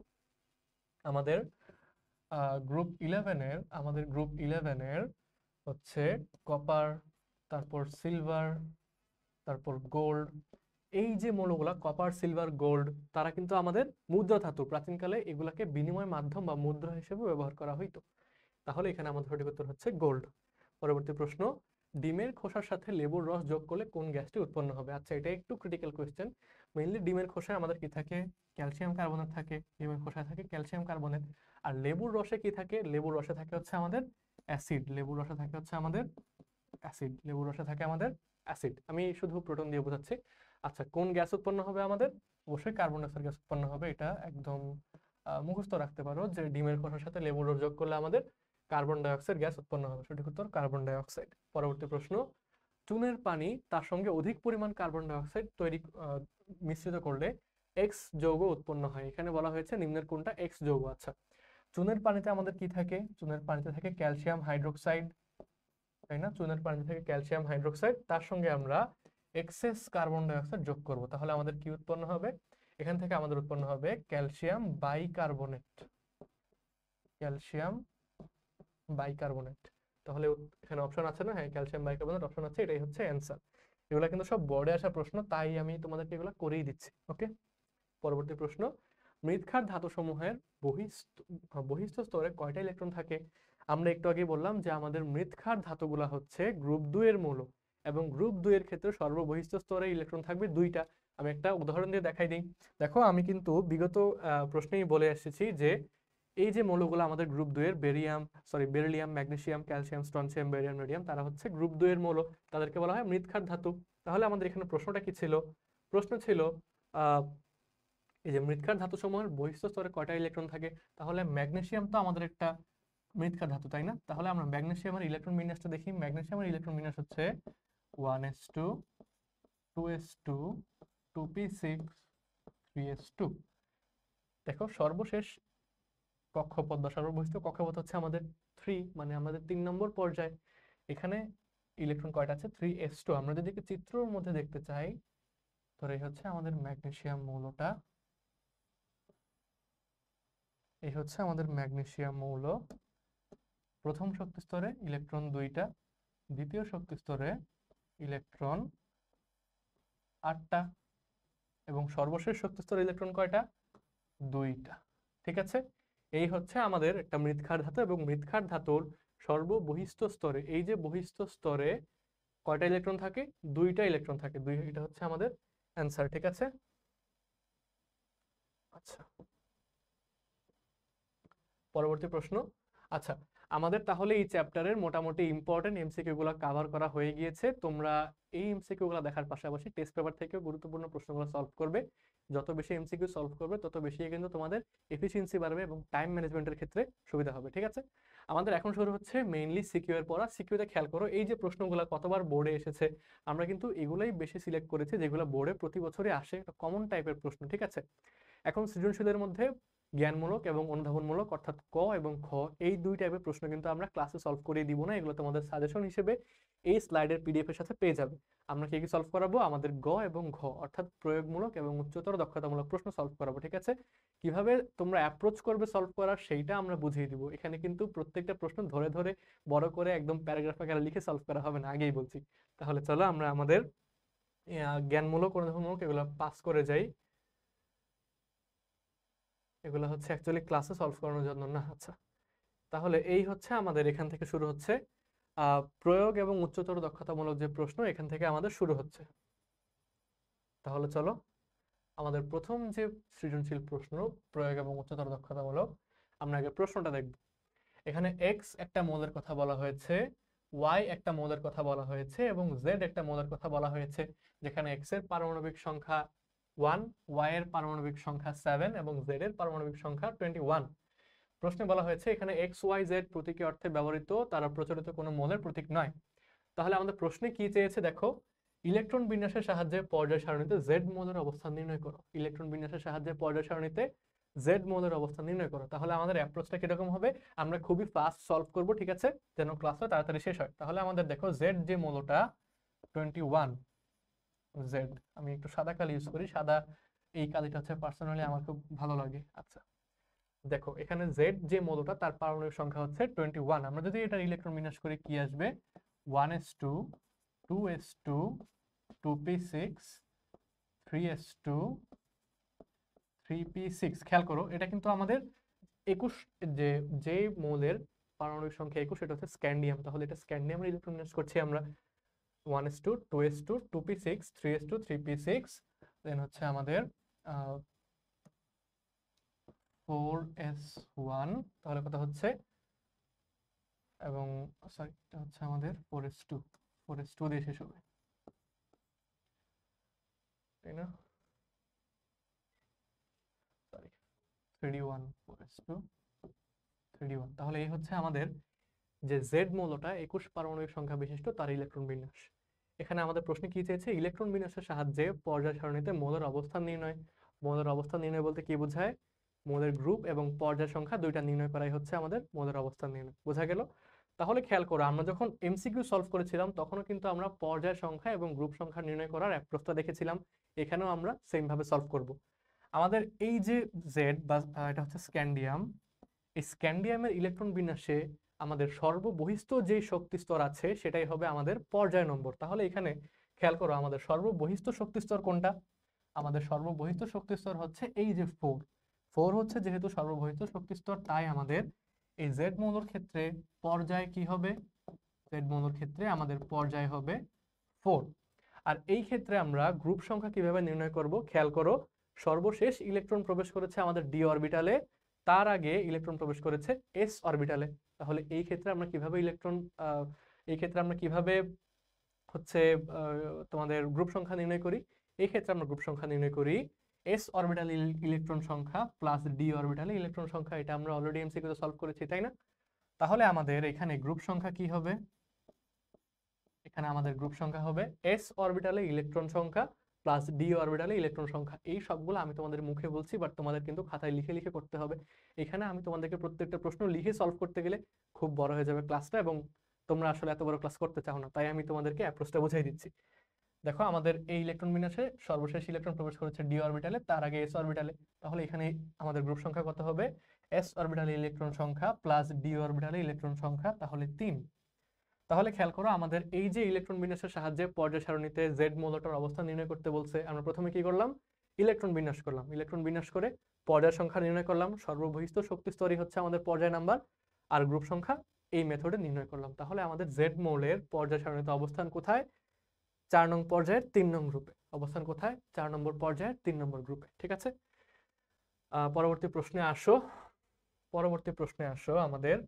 দেখো 1 নং বিক্রিয়ার কথা বলেছে, আমি আগে প্রশ্নটা পড়লাম, এখন হচ্ছে উদ্দীপকটা দেখছি।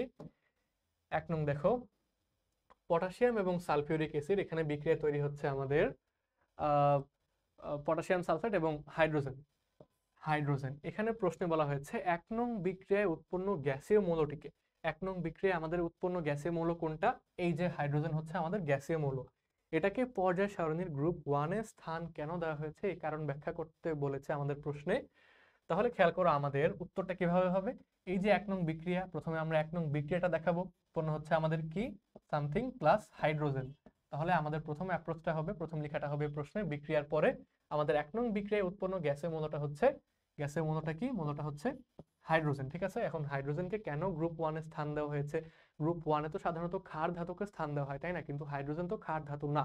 কেন তাকে গ্রুপ 1 এ স্থান দেওয়া হয়েছে? আমরা ইজিলি ইলেকট্রন বিন্যাস দিয়ে প্রশ্নটার উত্তর দিব। ঠিক আছে, তাহলে আমরা হাইড্রোজেনের ইলেকট্রন বিন্যাস করে কি পাবো? হাইড্রোজেনের পারমাণবিক সংখ্যা 1।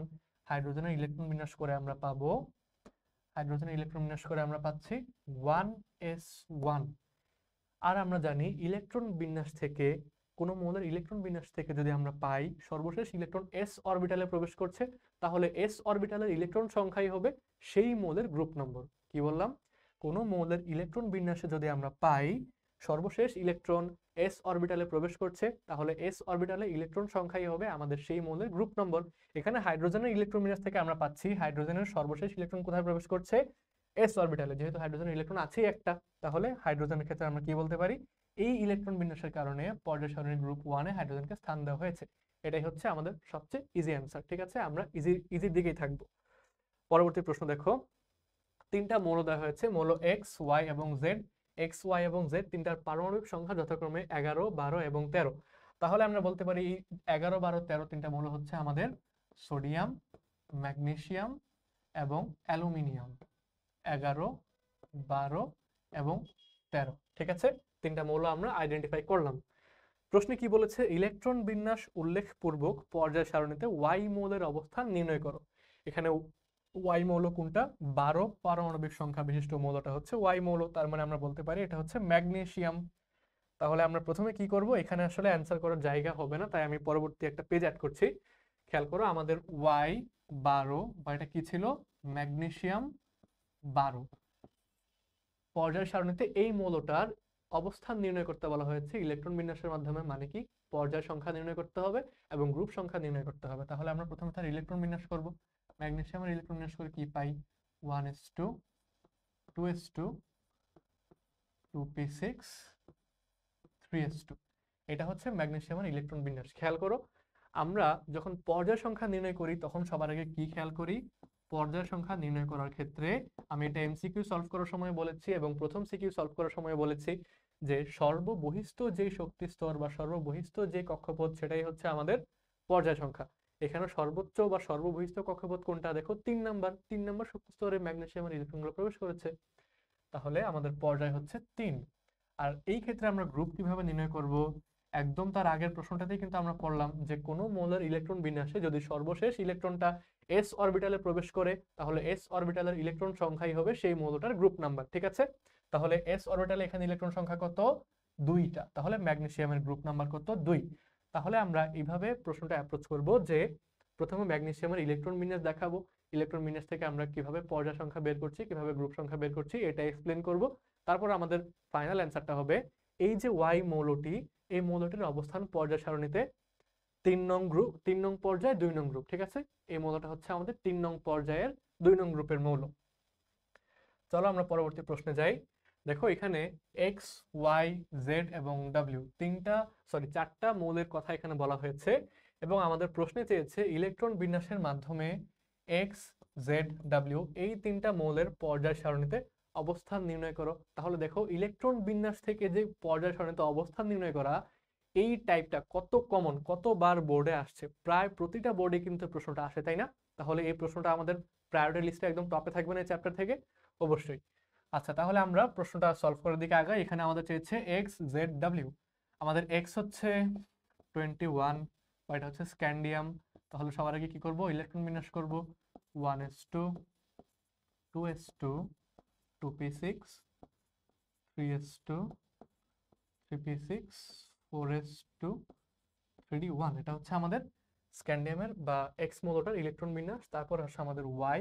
ওয়াই পারমাণবিক সংখ্যা হচ্ছে আমাদের, ওয়াই কি চেয়েছে? না, এখানে ওয়াই চায় না, আমাদের জেড চেয়েছে।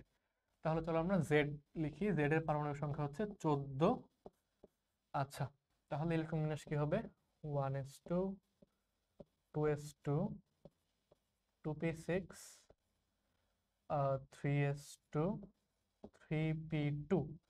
এই হচ্ছে আমাদের জেড বা সিলিকনের ইলেকট্রন বিন্যাস। তারপর হচ্ছে আমাদের ডব্লিউ যে মৌলটা, এটার পারমাণবিক সংখ্যা কত? 11, অর্থাৎ এই মৌলটা হচ্ছে সোডিয়াম।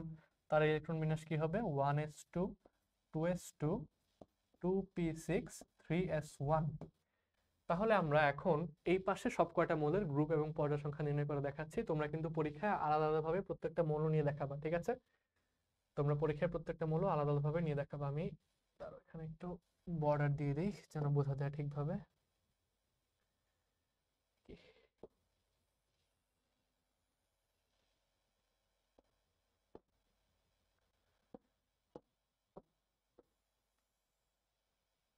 আচ্ছা, এখন লিখছি, খেয়াল করো। এক্স এর ক্ষেত্রে আমাদের প্রথমে কি বের করব? পর্যায় সংখ্যা। তাহলে আমরা এক পাশে লিখব পর্যায়, এক পাশে হচ্ছে পর্যায়, আর এক পাশে হচ্ছে গ্রুপ, ঠিক আছে? এই যে এক্স মৌলটা, তার ইলেকট্রন বিন্যাস থেকে আমরা কি পাই? তার সর্ববহিস্থ কক্ষপথ বা সর্ববহিস্থ শক্তি স্তর কোনটা? এই যে 4। তাহলে 4 নাম্বার হচ্ছে তার সর্ববহিস্থ শক্তি স্তর। তাই তার ইলেকট্রন বিন্যাস থেকে পাইলাম তার পর্যায় হচ্ছে 4 এবং তার গ্রুপ নাম্বার কি হবে? খেয়াল করো, সর্বশেষ ইলেকট্রন প্রবেশ করে ডি অরবিটালে, তার আগের ইলেকট্রন প্রবেশ করে এস অরবিটালে। এরকম কেসে আমরা কি বলেছিলাম? গ্রুপ সংখ্যা কি হবে? ডি অরবিটালের ইলেকট্রন সংখ্যা প্লাস এস অরবিটালের ইলেকট্রন সংখ্যা। তাহলে কত হচ্ছে এখানে 2 + 1 = 3। তাহলে এটা হচ্ছে আমাদের, আমি সাইডে লিখে দিচ্ছি, এটা হচ্ছে 2 + 1, এটা 3। তাহলে আমরা এই যে এক্স মৌলটা তার পর্যায় সারণীতে অবস্থান কিভাবে নির্ণয় করলাম? 4 নং পর্যায়ের 3 নং গ্রুপ। পরবর্তী মৌল আসো আমাদের জেড মৌল, বা এটা হচ্ছে সিলিকন। তার ক্ষেত্রে আমাদের পর্যায় কত হবে? দেখো সর্ববহিস্থ কক্ষপথ কত? 3 নাম্বার, তাহলে তার পর্যায় নাম্বার হচ্ছে 3। এবং এই ক্ষেত্রে গ্রুপ কিভাবে বের করব? আমরা কিন্তু এটা এমসিকিউ সলভ করার সময় দেখে ফেলেছিলাম অলরেডি অ্যাপ্রোচটা। আমাদের সর্বশেষ ইলেকট্রন প্রবেশ করেছে পি অরবিটালে, তার আগে ইলেকট্রন প্রবেশ করেছে এস অরবিটালে। সর্বশেষ পি অরবিটালে, তার আগে এস অরবিটালে। এরকম ক্ষেত্রে আমরা কিভাবে গ্রুপ সংখ্যা নির্ণয় করি? এস অরবিটালের ইলেকট্রন সংখ্যা প্লাস পি অরবিটালের ইলেকট্রন সংখ্যা প্লাস 10, তাই না? এটা কিন্তু আমরা অলরেডি এমসিকিউতে পড়ে ফেলেছি। তাহলে আমাদের এই যে জেড মৌলটা, এটার ক্ষেত্রে গ্রুপ সংখ্যা কিভাবে বের করব? এস অরবিটালের ইলেকট্রন সংখ্যা 2 প্লাস পি অরবিটালের ইলেকট্রন সংখ্যা 2, অর্থাৎ 4 + 10। তাহলে এখানে আমাদের গ্রুপ সংখ্যা হচ্ছে, বা গ্রুপ নাম্বার হচ্ছে 14। ঠিক আছে। তারপর আসো ডব্লিউ মৌলটা, তারও আমরা পর্যায় এবং গ্রুপ দুইটা নির্ণয় করব। পর্যায় কিভাবে নির্ণয় করব? সর্ববহিস্থ শক্তিস্তর যেটা 3 নাম্বার, তাহলে তার পর্যায় হচ্ছে 3। আর গ্রুপ কিভাবে নির্ণয় করব? গ্রুপ নির্ণয় করব, খেয়াল করো, সর্বশেষ ইলেকট্রন এস অরবিটালে প্রবেশ করেছে। যদি সর্বশেষ ইলেকট্রন এস অরবিটালে প্রবেশ করে তাহলে গ্রুপ নাম্বার কি হবে? এস অরবিটালের ইলেকট্রন সংখ্যাই হচ্ছে তার গ্রুপ নাম্বার হবে। এখানে এস অরবিটালের ইলেকট্রন আছে একটা, তাহলে তার গ্রুপ নাম্বার হচ্ছে 1। ঠিক আছে, এই হচ্ছে আমাদের প্রশ্নের উত্তর। বোঝা গিয়েছে? তাহলে আমরা পরবর্তী প্রশ্নে যাই। আচ্ছা, খেয়াল করো, আমাদের এখানে কি দেওয়া আছে? প্রশ্নে চেয়েছে জেড এবং কিউ, তাই আমরা সব কয়টা মৌল নিয়ে আলোচনা না করে জেড এবং কিউ নিয়ে আলোচনা করি। খেয়াল করো, এই যে জেড, খেয়াল করো, আমাদের নিয়ন একটা নিষ্ক্রিয় গ্যাস, তার নিচে হচ্ছে জেড। নিয়ন কিন্তু আমাদের 2 নং গ্রুপ, নিয়ন কিন্তু আমাদের 2 নং পর্যায়ের, এটা হচ্ছে আমাদের 2 নং পর্যায়। নিয়ন নিয়ন আমাদের 2 নং পর্যায়ের সর্বশেষ মৌল। তাহলে নিয়নের নিচে যে আছে সে হচ্ছে আমাদের 3 নং পর্যায়ের সর্বশেষ মৌল। আর যে কোনো পর্যায়ের সর্বশেষ মৌলটা কি? আমাদের নিষ্ক্রিয় গ্যাস। তাহলে নিয়নের পরে আমাদের নিষ্ক্রিয় গ্যাসকে আর্গন, নিয়নের নিচে নিষ্ক্রিয় গ্যাস কে থাকে আমাদের, বা 3 নং পর্যায়ের সর্বশেষ মৌল কোনটা? আর্গন। আর কি এখানে কিউ, কিউ খেয়াল করো, আমাদের এটা কিন্তু গ্রুপ নাম্বার 1, এটা হচ্ছে আমাদের গ্রুপ নাম্বার 18। ঠিক আছে, গ্রুপ নম্বর 1-এ খেয়াল করো, আমাদের সোডিয়াম আছে, সোডিয়ামের নিচে কিউ আছে। সোডিয়ামের নিচে কি থাকে? সাধারণত পটাশিয়াম থাকে। সোডিয়াম হচ্ছে আমাদের 3 নং পর্যায়ের, সোডিয়াম 3 নং পর্যায়ে, পটাশিয়াম 4 নং পর্যায়ের প্রথম মৌল। বোঝা গিয়েছে? তাহলে আমাদের জেড এবং কিউ, এই দুইটা মৌল হচ্ছে যথাক্রমে আমাদের, জেড এবং কিউ হচ্ছে যথাক্রমে আর্গন এবং পটাশিয়াম। মৌল দুইটা যথাক্রমে আর্গন এবং পটাশিয়াম। এখন প্রশ্নে কি চেয়েছে? পারমাণবিক ভর পর্যায় সারণীর মূল ভিত্তি নয়। এই স্টেটমেন্টটা আমরা জেড এবং কিউ অর্থাৎ আর্গন এবং পটাশিয়ামের আলোকে ব্যাখ্যা করব। ঠিক আছে, আমরা কি জানি? আমাদের যে আধুনিক পর্যায় সারণী, এই পর্যায় সারণীর মূল ভিত্তি কি? পারমাণবিক সংখ্যা। পারমাণবিক ভর কিন্তু প্রাথমিক দিকে ইউজ করা হতো। যখন নতুন পর্যায় সারণী আবিষ্কৃত হয় তখন কিন্তু পারমাণবিক ভরকেই পর্যায় সারণীর ভিত্তি ধরা হতো। এখন কেন এই পারমাণবিক ভরকে পর্যায় সারণীর ভিত্তি ধরা হয় না, সেটা আমরা এই দুইটা মৌলের আলোকে ব্যাখ্যা করি। চলো, এই যে দেখো আমাদের আর্গন, এই হচ্ছে আর্গন, এই হচ্ছে পটাশিয়াম। আর্গনের পারমাণবিক সংখ্যা কত? আর্গনের পারমাণবিক সংখ্যা হচ্ছে 18। আর পটাশিয়ামের পারমাণবিক সংখ্যা কত? পটাশিয়ামের পারমাণবিক সংখ্যা হচ্ছে 19। তার মানে পারমাণবিক সংখ্যা দিয়ে যদি আমরা পর্যায় সারণীতে অবস্থান ঠিক করি তাহলে আর্গনের অবস্থান হবে পটাশিয়ামের আগে। কিন্তু যদি আমরা পারমাণবিক ভর দিয়ে খেয়াল করি, এটা হচ্ছে আমাদের পারমাণবিক সংখ্যা দিয়ে হিসাব করব। আর যদি আমরা পারমাণবিক ভর দিয়ে হিসাব করি তাহলে আর্গনের ক্ষেত্রে পারমাণবিক ভর হচ্ছে মোরলেস 40, আর পটাশিয়ামের ক্ষেত্রে পারমাণবিক ভর হচ্ছে আমাদের মোরলেস 39। খেয়াল করো, পারমাণবিক সংখ্যা দিয়ে হিসাব করলে আর্গনের অবস্থান হয় পটাশিয়ামের আগে, কিন্তু পারমাণবিক ভর দিয়ে হিসাব করলে পর্যায় সারণীতে পটাশিয়ামের অবস্থান হয় আর্গনের আগে। তাহলে আমাদের পর্যায় সারণীর মধ্যে পটাশিয়াম এর অবস্থান হইতো নিষ্ক্রিয় গ্যাসের সারিতে, আর আর্গনের অবস্থান হইতো ক্ষার ধাতুর সারিতে, যদি আমরা এই যে পারমাণবিক ভর দিয়ে আমরা পর্যায় সারণীতে অবস্থান নির্ণয় করতাম। তাহলে দেখো পর্যায় সারণীতে এই চিত্রটাই খেয়াল করে, এখানে উদ্দীপকের চিত্রটা, তারা হচ্ছে সবাই নিষ্ক্রিয় গ্যাস। এই যে গ্রুপ নাম্বার 18 তারা সবাই নিষ্ক্রিয় গ্যাস, আর গ্রুপ নাম্বার 1 তারা সবাই কি? ক্ষার ধাতু। এখন যদি পারমাণবিক ভর অনুযায়ী সাজাইতে হইতো আমাদের, তাহলে এইখানে যে আর্গন, এই আর্গনের জায়গায় কে আসতো? পটাশিয়াম আসতো। কিন্তু পটাশিয়াম তো আমাদের নিষ্ক্রিয় গ্যাস না, তার মানে এই গ্রুপের মৌলসমূহের সাথে পটাশিয়ামের ধর্মের কোনো মিল নাই। আর আর্গনকে যদি আমরা পারমাণবিক ভর অনুযায়ী সাজাইতাম, তাহলে তার অবস্থান হয়তো আমাদের এই আমাদের ক্ষার ধাতুর যে গ্রুপ, সেই গ্রুপে। এখন আর্গন একটা নিষ্ক্রিয় গ্যাস, সে তো আর ক্ষার ধাতু না, তাই না? এই জন্য আমরা পারমাণবিক সংখ্যা অনুযায়ী পর্যায় সারণীতে সাজাচ্ছি, পারমাণবিক ভর অনুযায়ী পর্যায় সারণীতে সাজাচ্ছি না। এই কথাগুলাই তোমাদেরকে একটু গুছিয়ে পরীক্ষার খাতায় অ্যান্সার করতে হবে, ঠিক আছে? কারণ মৌলসমূহের ধর্মের মিল থাকবে না। মৌলসমূহের ধর্মের মিল না থাকলে তাদেরকে আমরা একই গ্রুপে স্থান দিতে পারবো না। ঠিক আছে, চলো আমরা পরবর্তী প্রশ্নে যাই। আচ্ছা, এখন হচ্ছে আমাদের দেখো টপিক ভিত্তিক অ্যাকচুয়ালি সিকিউ গুলা ভাগ করেছি আমরা। প্রাইমারি কিছু টপিক শেষ করলাম, এখন হচ্ছে আমাদের পর্যায় ভিত্তিক ধর্মগুলা। আচ্ছা, চলো। প্রথম উদ্দীপকে কি বলা আছে আমাদের? X Y. আচ্ছা, এখানে কি এক্স হওয়ার কথা? এটা সম্ভবত জেড। এটা হচ্ছে আমাদের জেড। এক্স ওয়াই জেড তিনটা মৌল দেওয়া আছে, যাদের পারমাণবিক সংখ্যা যথাক্রমে 6, 9 এবং 12। এখানে আমাদের প্রশ্নে চেয়েছে উদ্দীপকের মৌলগুলোর মধ্যে ওয়াই মৌলের আয়নীকরণ শক্তির মান সবচেয়ে বেশি। আমরা কিন্তু অলরেডি পারমাণবিক ধর্ম, অর্থাৎ সরি, পর্যায়ভিত্তিক ধর্ম, এই টপিকটা নিয়ে এমসিকিউতে বিস্তর আলোচনা করেই ফেলেছি, যে কখন কার পর্যায়ভিত্তিক ধর্ম কোনটার বেশি হয়, কোনটার কম হয়। আচ্ছা, এখানে আমরা প্রশ্ন দেখি কি চেয়েছে। আয়নীকরণ শক্তির মান সবচেয়ে বেশি কার? চলো, এখানে 6, 9, 12 তিনটা মৌল দেওয়া আছে। তাহলে আমরা যদি তাদের পর্যায় সারণীতে অবস্থান নির্ণয় করতে চাই, তাহলে আমাদের এক্স হচ্ছে কার্বন, ওয়াই হচ্ছে আমাদের ফ্লোরিন, ওয়াই হচ্ছে ফ্লোরিন। আর এই যে আমাদের 12, সেটা হচ্ছে জেড, এটা হচ্ছে ম্যাগনেসিয়াম। দেখো, আমরা কি বলেছিলাম, মৌলগুলো আইডেন্টিফাই করার পরে পর্যায় সারণীতে যেই অর্ডারে বা যেই ক্রমে থাকে আমরা সেইভাবে সাজানোর চেষ্টা করব। তাহলে আমাদের পর্যায়ভিত্তিক ধর্মের যেই সিরিয়ালটা আমরা মনে রেখেছিলাম, বাম থেকে ডানে বা উপর থেকে নিচে, সেটা আমাদের জন্য অ্যাক্সেস করা খুব ইজি হবে। তাহলে চলো আমরা কার্বন, ফ্লোরিন এবং ম্যাগনেসিয়ামকে পর্যায় সারণীতে যে অর্ডারে আছে সেই অর্ডারে দেওয়ার চেষ্টা করি। এই যদি হয় আমাদের কার্বন, কি কি ছিল মৌলগুলো আমাদের? কার্বন, ফ্লোরিন এবং ম্যাগনেসিয়াম, ঠিক আছে? কার্বন কার্বন, তারপর হচ্ছে আমাদের নাইট্রোজেন, অক্সিজেন, ফ্লোরিন, এটা দিয়ে হচ্ছে আমাদের নিয়ন। আচ্ছা, তারপর এখান দিয়ে হচ্ছে আমাদের সোডিয়াম, ম্যাগনেসিয়াম, এদিক দিয়ে আসছে, ঠিক আছে? তাহলে খেয়াল করো, এই হচ্ছে আমাদের পর্যায় সারণীতে মৌলগুলোর অর্ডারের একটা অবস্থান। আমাদের প্রশ্নে কি চেয়েছিল? ওয়াই মৌলের আয়নীকরণ শক্তির মান সবচেয়ে বেশি। এখন এই প্রশ্নগুলো আমরা কিভাবে অ্যান্সার করব? সবার আগে আমাদের আসবে স্টেপ 1-এ আমাদের আসবে সংজ্ঞা। সবার আগে আমাদের কি আসবে? সংজ্ঞা। আয়নীকরণ শক্তি কাকে বলে? ঠিক আছে, সবার আগে আমাদের কি আসবে? সংজ্ঞা। আয়নীকরণ শক্তি কাকে বলে? তারপর আমরা এমসিকিউতে যে কথাগুলো বলেছিলাম, যে বাম থেকে ডানে আয়নীকরণ শক্তি বাড়ছে নাকি কমছে, উপর থেকে নিচে আয়নীকরণ শক্তি বাড়ছে নাকি কমছে, সেগুলো উল্লেখ করব, ঠিক আছে? সবার আগে কি আসবে? আয়নীকরণ শক্তির সংজ্ঞা, এটা আমরা লিখব। তারপরে স্টেপ 2-তে আমরা ব্যাখ্যা করব যে আয়নীকরণ শক্তি একই পর্যায়ের বাম থেকে ডানে আয়নীকরণ শক্তি কি হয়? বৃদ্ধি পায়। আবার একই গ্রুপে উপর থেকে নিচে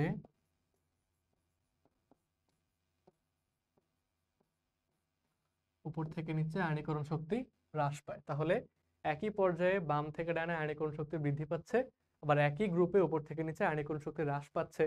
আমাদের প্রশ্নে বলা হয়েছিল ওয়াই মৌল, এখানে ওয়াই মৌল কোনটা? 9, অর্থাৎ ওয়াই হচ্ছে আমাদের ফ্লোরিন।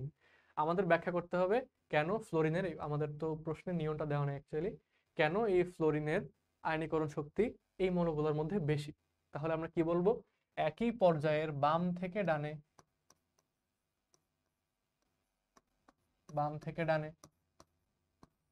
কার সবচেয়ে বেশি হবে? বাম থেকে ডানে, সর্বডানে যে মৌলটা থাকবে তার আয়নীকরণ শক্তি সবচেয়ে বেশি হচ্ছে। আবার খেয়াল করো, একই পর্যায়ের উপর থেকে নিচে কি হয়? আয়নীকরণ শক্তি হ্রাস পায়। তাহলে এখানে অলরেডি আমাদের আয়নীকরণ শক্তি হ্রাস পাচ্ছে, এদিকে নিচে হ্রাস পাচ্ছে, আর এদিকে বৃদ্ধি পাচ্ছে বাম থেকে ডানে। তার মানে আমাদের ফ্লোরিনের আয়নীকরণ শক্তি সবচেয়ে বেশি। এখন আয়নীকরণ শক্তি নিয়ে আরো বেসিক কিছু কথাবার্তা যদি তোমরা লিখতে চাও, যে আয়নীকরণ শক্তি বলতে কি বোঝায়, এটা তো সংজ্ঞাতেই আছে। তারপর হচ্ছে বাম থেকে ডানে কেন আয়নীকরণ শক্তি বৃদ্ধি পাচ্ছে, এই কথাগুলো আমরা একদম ফাইনালি সব কয়টা একসাথে বলে দিব, ঠিক আছে?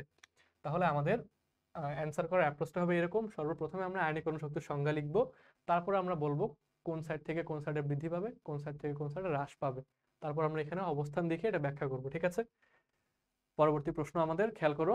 এক্স ওয়াই জেড তিনটা মৌল দেওয়া আছে, ভর সংখ্যা এবং নিউটন সংখ্যা দেওয়া। আচ্ছা ঠিক আছে, আমাদের প্রশ্নে চেয়েছে জেড থেকে ওয়াই এর আয়নীকরণ শক্তি কেন বেশি। ঠিক আছে, জেড থেকে ওয়াই এর আয়নীকরণ শক্তি কেন বেশি।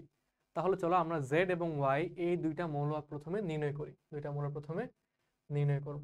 আমরা যদি ভর সংখ্যা থেকে নিউটন সংখ্যা বিয়োগ করি তাহলে কিন্তু আমরা আমাদের পারমাণবিক সংখ্যা পেয়ে যাচ্ছি। তাহলে খেয়াল করো, ভর সংখ্যা থেকে নিউটন সংখ্যা বিয়োগ করলে জেড এর পারমাণবিক সংখ্যা কত হয় আমাদের, এই পাশে হচ্ছে আমাদের পারমাণবিক সংখ্যা। জেড এর ক্ষেত্রে পারমাণবিক সংখ্যা হচ্ছে আমাদের 11 এবং ওয়াই এর ক্ষেত্রে পারমাণবিক সংখ্যা হচ্ছে আমাদের ক্যালকুলেটর ছাড়া আমার জন্য এখন এইসব ছোটখাটো ম্যাথ করা টাফ হয়ে গেছে, কি বলবো, যাই হোক সম্ভবত 17 হচ্ছে, 17 হয় না? হ্যাঁ ঠিক আছে এটাই। তাহলে আমরা বলতে পারি আমাদের এই যে জেড আর ওয়াই বা ওয়াই আর জেড এই দুইটা মৌল যথাক্রমে হচ্ছে ক্লোরিন এবং সোডিয়াম। ঠিক আছে, ক্লোরিন এবং সোডিয়াম। আমাদের এখন প্রশ্ন করা হয়েছে জেড থেকে ওয়াই এর আয়নীকরণ শক্তি কেন বেশি। জেড হচ্ছে সোডিয়াম, ওয়াই হচ্ছে ক্লোরিন। আমাদের প্রশ্নে ব্যাখ্যা করতে বলেছে কেন ক্লোরিনের আয়নীকরণ শক্তি বেশি। চলো আমরা সেম ভাবে এটা আমাদের হচ্ছে পর্যায় সারণীতে অবস্থান দিয়ে ব্যাখ্যা করব। আমাদের এই যে সোডিয়াম ক্লোরিন তারা দুজনে কিন্তু 3 নং পর্যায়ের মৌল। আমাদের যদি 3 নং পর্যায়টা দেখি আমরা, পর্যায় 3 আমাদের শুরু হচ্ছে sodium, magnesium, aluminium, silicon, phosphorus, sulphur, chlorine, argon. আচ্ছা, এখানে আমাদের সোডিয়াম হচ্ছে আমাদের জেড, সোডিয়াম হচ্ছে জেড আর ক্লোরিন হচ্ছে ওয়াই। তাহলে এখানে আমাদের ব্যাখ্যা করতে হবে কেন সোডিয়ামের চেয়ে ক্লোরিনের কোন কোন ধর্মটা বেশি, আয়নীকরণ শক্তি বেশি। আচ্ছা, আমরা ইতিমধ্যেই বলেছি এই প্রশ্নগুলো সলভ করার অ্যাপ্রোচ কি হবে। যেহেতু আয়নীকরণ শক্তি চেয়েছে, সবার আগে আসবে আয়নীকরণ শক্তির সংজ্ঞা, আয়নীকরণ শক্তি কাকে বলা হয়, আয়নীকরণ শক্তি বলতে তুমি কি বুঝো। তারপরে আমাদের সেই কথাটা আসবে যে একই পর্যায়ের ক্ষেত্রে বাম থেকে ডান দিকে গেলে আমাদের আয়নীকরণ শক্তি বৃদ্ধি পাচ্ছে, আবার একই গ্রুপের উপর থেকে নিচের দিকে গেলে আয়নীকরণ শক্তি হ্রাস পাচ্ছে। এখানে যেহেতু আমাদের গ্রুপ নিয়ে কোনো ধরনের কথাবার্তা নেই, তাই আমরা একই পর্যায়ের বাম থেকে ডানে গেলে আয়নীকরণ শক্তি বৃদ্ধি পায় এটা বলবো। তারা যেহেতু একই পর্যায়ের মৌল, সোডিয়াম বামে অবস্থিত এবং ক্লোরিন ডানে অবস্থিত, তাই ক্লোরিনের আয়নীকরণ শক্তি সোডিয়ামের চেয়ে বেশি। ঠিক আছে, আচ্ছা এখন মেইনলি আয়নীকরণ শক্তি বলতে কি বোঝায়। আয়নীকরণ শক্তি হচ্ছে মূলত তোমার যে ইলেকট্রন বের করে নেওয়ার জন্য যে শক্তি প্রয়োজন হয় সেটাই হচ্ছে আমাদের আয়নীকরণ শক্তি। ঠিক আছে, এখন বাম থেকে ডানে যখন আমরা যাই একই পর্যায়ের, পারমাণবিক আকার কিন্তু হ্রাস পায়। কেন পারমাণবিক আকার হ্রাস পায়, দেখো আমি এই কথা বলে কেন বলছি, আয়নীকরণ শক্তি কেন কম বেশি হয় সেটা ব্যাখ্যা দেওয়ার জন্য। বাম থেকে ডানে গেলে কিন্তু আমাদের পর্যায় সংখ্যা সেম থাকে, পর্যায় কিন্তু বৃদ্ধি পায় না, কিন্তু ইলেকট্রন বৃদ্ধি পেতে থাকে, ইলেকট্রন প্রোটন দুইটার বৃদ্ধি পায়।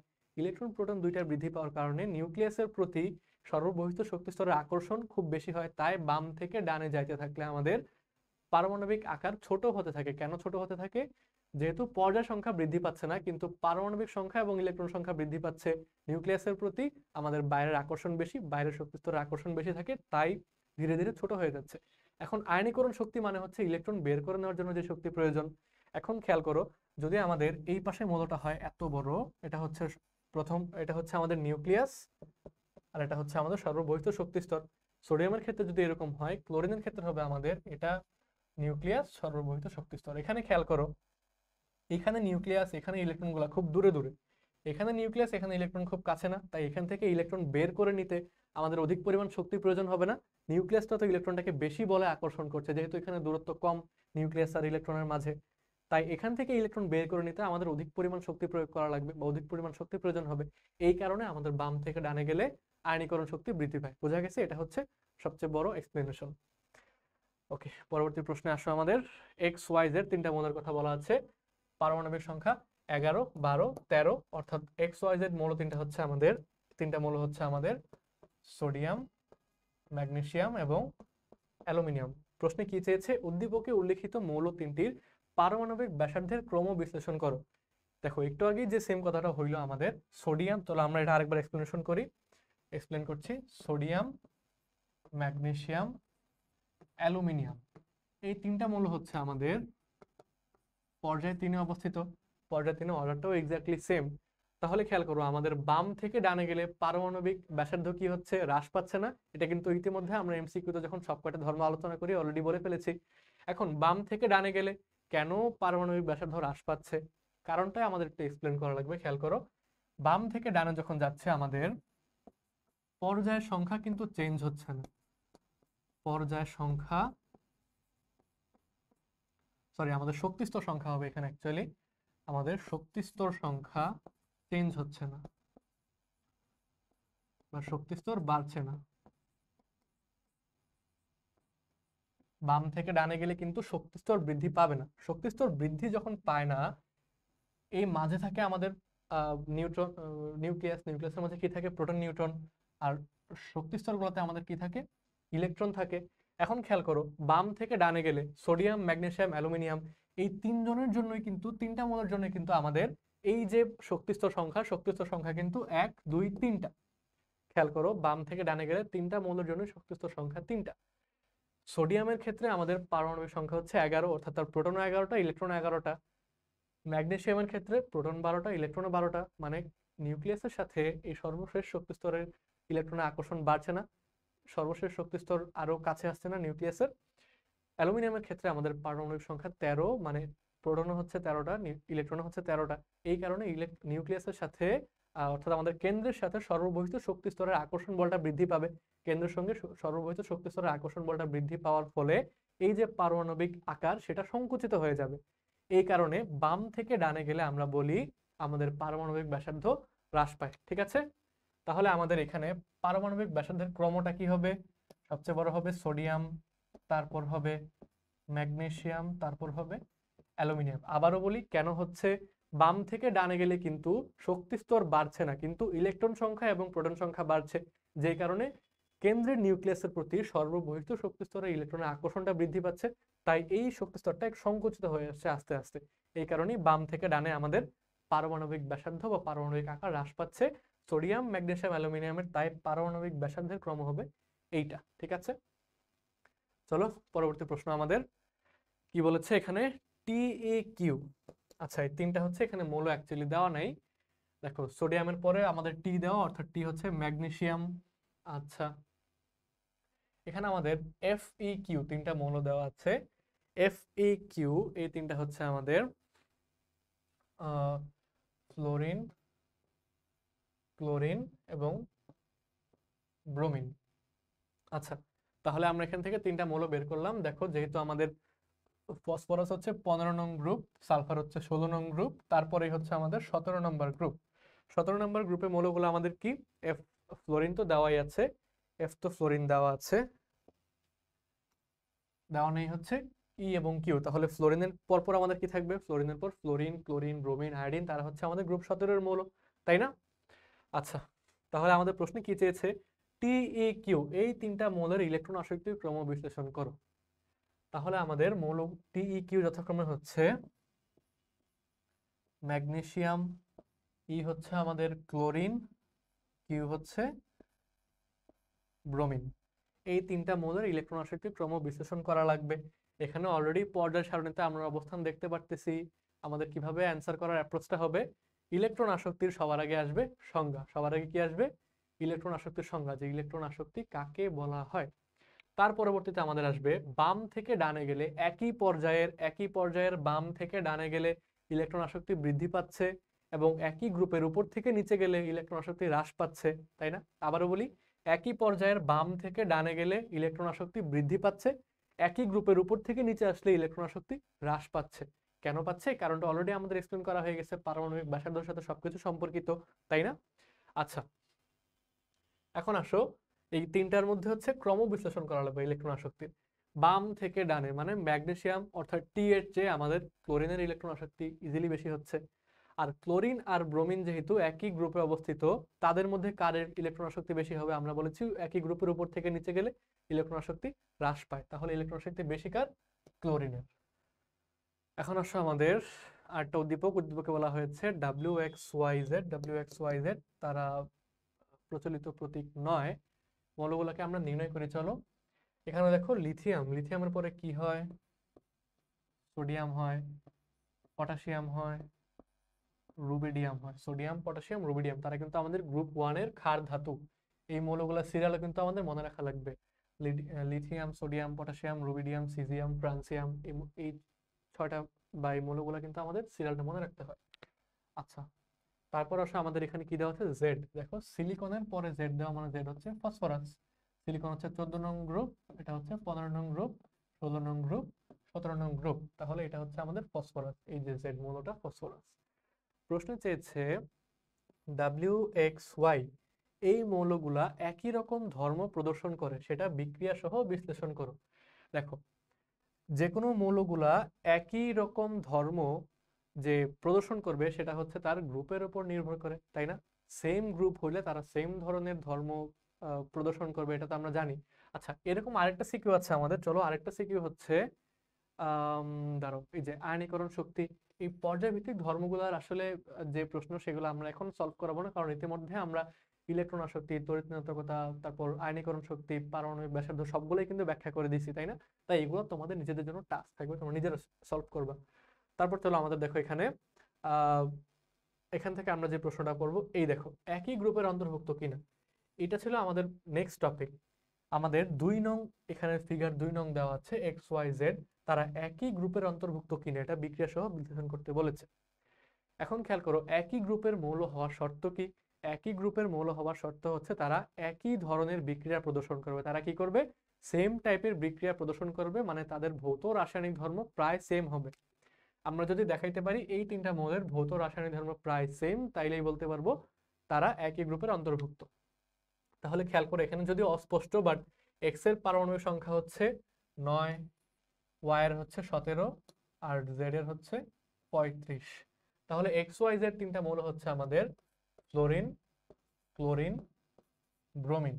দেখো আমরা কিন্তু ইতিমধ্যেই জানি, আমরা অলরেডি জানি এই ফ্লোরিন, ক্লোরিন, ব্রোমিন তারা কিন্তু আমাদের একই গ্রুপের মৌল, গ্রুপ নম্বর 17 এর মৌল, তাই না? আচ্ছা, তাহলে এখন আমরা এই তারা যে একই গ্রুপের অন্তর্ভুক্ত এটা বিক্রিয়া সহ বিশ্লেষণ করব, অর্থাৎ বুঝাইতে হবে কেন তারা একই গ্রুপের মৌল। তাহলে আমরা যদি খেয়াল করি, এই যে ফ্লোরিন, ক্লোরিন, ব্রোমিন, চলো একটা পেজ অ্যাড করি। ফ্লোরিন, ক্লোরিন, ব্রোমিন, তারা যে কমন বিক্রিয়া দেখায়, এগুলো আমরা ব্যাখ্যা করার চেষ্টা করব, ঠিক আছে? তাহলে চলো, এই ফ্লোরিন, ক্লোরিন, ব্রোমিন তারা কিন্তু প্রকৃতিতে এরকম দ্বিযোজী মৌল হিসেবে অবস্থান করে, তারা কিন্তু সিঙ্গেল এফ সিএল বা ক্লোরিন বা ব্রোমিন বিআর এইভাবে অবস্থান করে না। F2Cl2Br2, বা তারা হচ্ছে এরকম দ্বিযোজী মৌল হিসেবে প্রকৃতিতে অবস্থান করে, ঠিক আছে? তাহলে এই ফ্লোরিন, ক্লোরিন, ব্রোমিন তাদের সবাই যদি আমরা হাইড্রোজেনের সঙ্গে বিক্রিয়া দেখাই, তাদের সবার যদি হাইড্রোজেনের সঙ্গে বিক্রিয়া হয়, কি উৎপন্ন হবে? দেখো, তারা তো নর্মালি গ্যাস হিসেবে অবস্থান করে, তাই না? তারা কিন্তু গ্যাস হিসেবে অবস্থান করে, অবস্থান করবে, ঠিক আছে? তাহলে খেয়াল করো, তাদেরকে যদি আমি হাইড্রোজেনের সঙ্গে বিক্রিয়া করাই, হাইড্রোজেন কিন্তু গ্যাসিয়াস ফর্মে আছে, তারাও গ্যাস, তারা বিক্রিয়া করবে হাইড্রোজেন গ্যাসের সাথে। তাহলে দেখো, হাইড্রোজেনের সঙ্গে বিক্রিয়া করে তারা কি উৎপন্ন করছে? সব কয়টা গ্যাস উৎপন্ন করছে, সব কয়টা হাইড্রোহ্যালাইড গ্যাস উৎপন্ন করছে। আচ্ছা, ঠিক আছে। এখন এই যে গ্যাসগুলা, এই গ্যাসগুলা ধরো আমি এখানে একটা বর্ডার দিয়ে দেখাচ্ছি। আচ্ছা, আমি এখানেই লিখছি, তোমরা কেউ মাইন্ড করো না, তোমরা পরীক্ষার খাতায় আলাদা আলাদা লিখবা। এই স্টেপটা শেষ হওয়ার পর নতুন একটা স্টেপ শুরু করবা। এখান থেকে দেখো, তাদেরকে যদি আমি পানির সাথে বিক্রিয়া করাই, তাদেরকে যদি আমরা পানির সাথে বা অ্যাকুয়াস সলিউশনে বিক্রিয়া করাই, অ্যাকুয়াস সলিউশন বা পানির মধ্যে বিক্রিয়া করাই, তাহলে এখানে আমাদের কি তৈরি হবে? হাইড্রোহ্যালাইড অ্যাসিড উৎপন্ন হবে, তাহলে আমাদের এই হচ্ছে হাইড্রোফ্লোরিক অ্যাসিড, তারপরে হচ্ছে আমাদের হাইড্রোক্লোরিক অ্যাসিড, তারপরে হচ্ছে আমাদের হাইড্রোব্রোমিক অ্যাসিড। দেখেছো তারা সবাই কিন্তু একই ধরনের বিক্রিয়া প্রদর্শন করছে, তাই না? এগুলা কিন্তু ভালো মতো খেয়াল করবা। আচ্ছা, তারপর এই যে আমাদের এই অ্যাসিডগুলো উৎপন্ন হইলো, এই অ্যাসিডগুলো উৎপন্ন হইলো, তারাও আবার সেম ধরনের রিয়েকশন দেখাবে। এরকম রিয়েকশন দেখাবে। এটা আমি একটু, আচ্ছা সোজা হয়েছে আশা করি। আচ্ছা, এই যে আমরা অ্যাসিডগুলো উৎপন্ন করলাম, হাইড্রোহ্যালাইড অ্যাসিড অর্থাৎ hydrofluoric acid, hydrochloric acid, hydrobromic acid, এই অ্যাসিডগুলোকে যদি আমরা কোনো কার্বনেট লবণের সঙ্গে আবার বিক্রিয়া করাই, অ্যাসিডগুলোকে যদি আমরা কোনো কার্বনেট লবণের সাথে বিক্রিয়া করাই, খেয়াল করো, hydrofluoric acid, hydrochloric acid, hydrobromic acid, তাদেরকে যদি আমরা আবার কার্বনেট লবণ, ধরো আমরা ক্যালসিয়াম কার্বনেট লবণ নিলাম, তাদেরকে যদি আমরা ক্যালসিয়াম কার্বনেট লবণের সাথে বিক্রিয়া করাই, তারা কি কি তৈরি করবে খেয়াল করো। যদি আমরা এই যে ক্যালসিয়াম কার্বনেট লবণের সঙ্গে বিক্রিয়া করাই, তারা সবাই যে কমন প্রোডাক্ট উৎপন্ন করবে সেটা হচ্ছে আমাদের কার্বন ডাই অক্সাইড। তারা সবাই যে কমন প্রোডাক্ট উৎপন্ন করবে সেটা হচ্ছে কার্বন ডাই অক্সাইড। আচ্ছা সরি, আমি এখানে একটু একটা স্টেপ মিস করেছি, দাঁড়াও। হ্যাঁ, আমি একটা স্টেপ মিস করে গেলাম। Wait, let me do it again.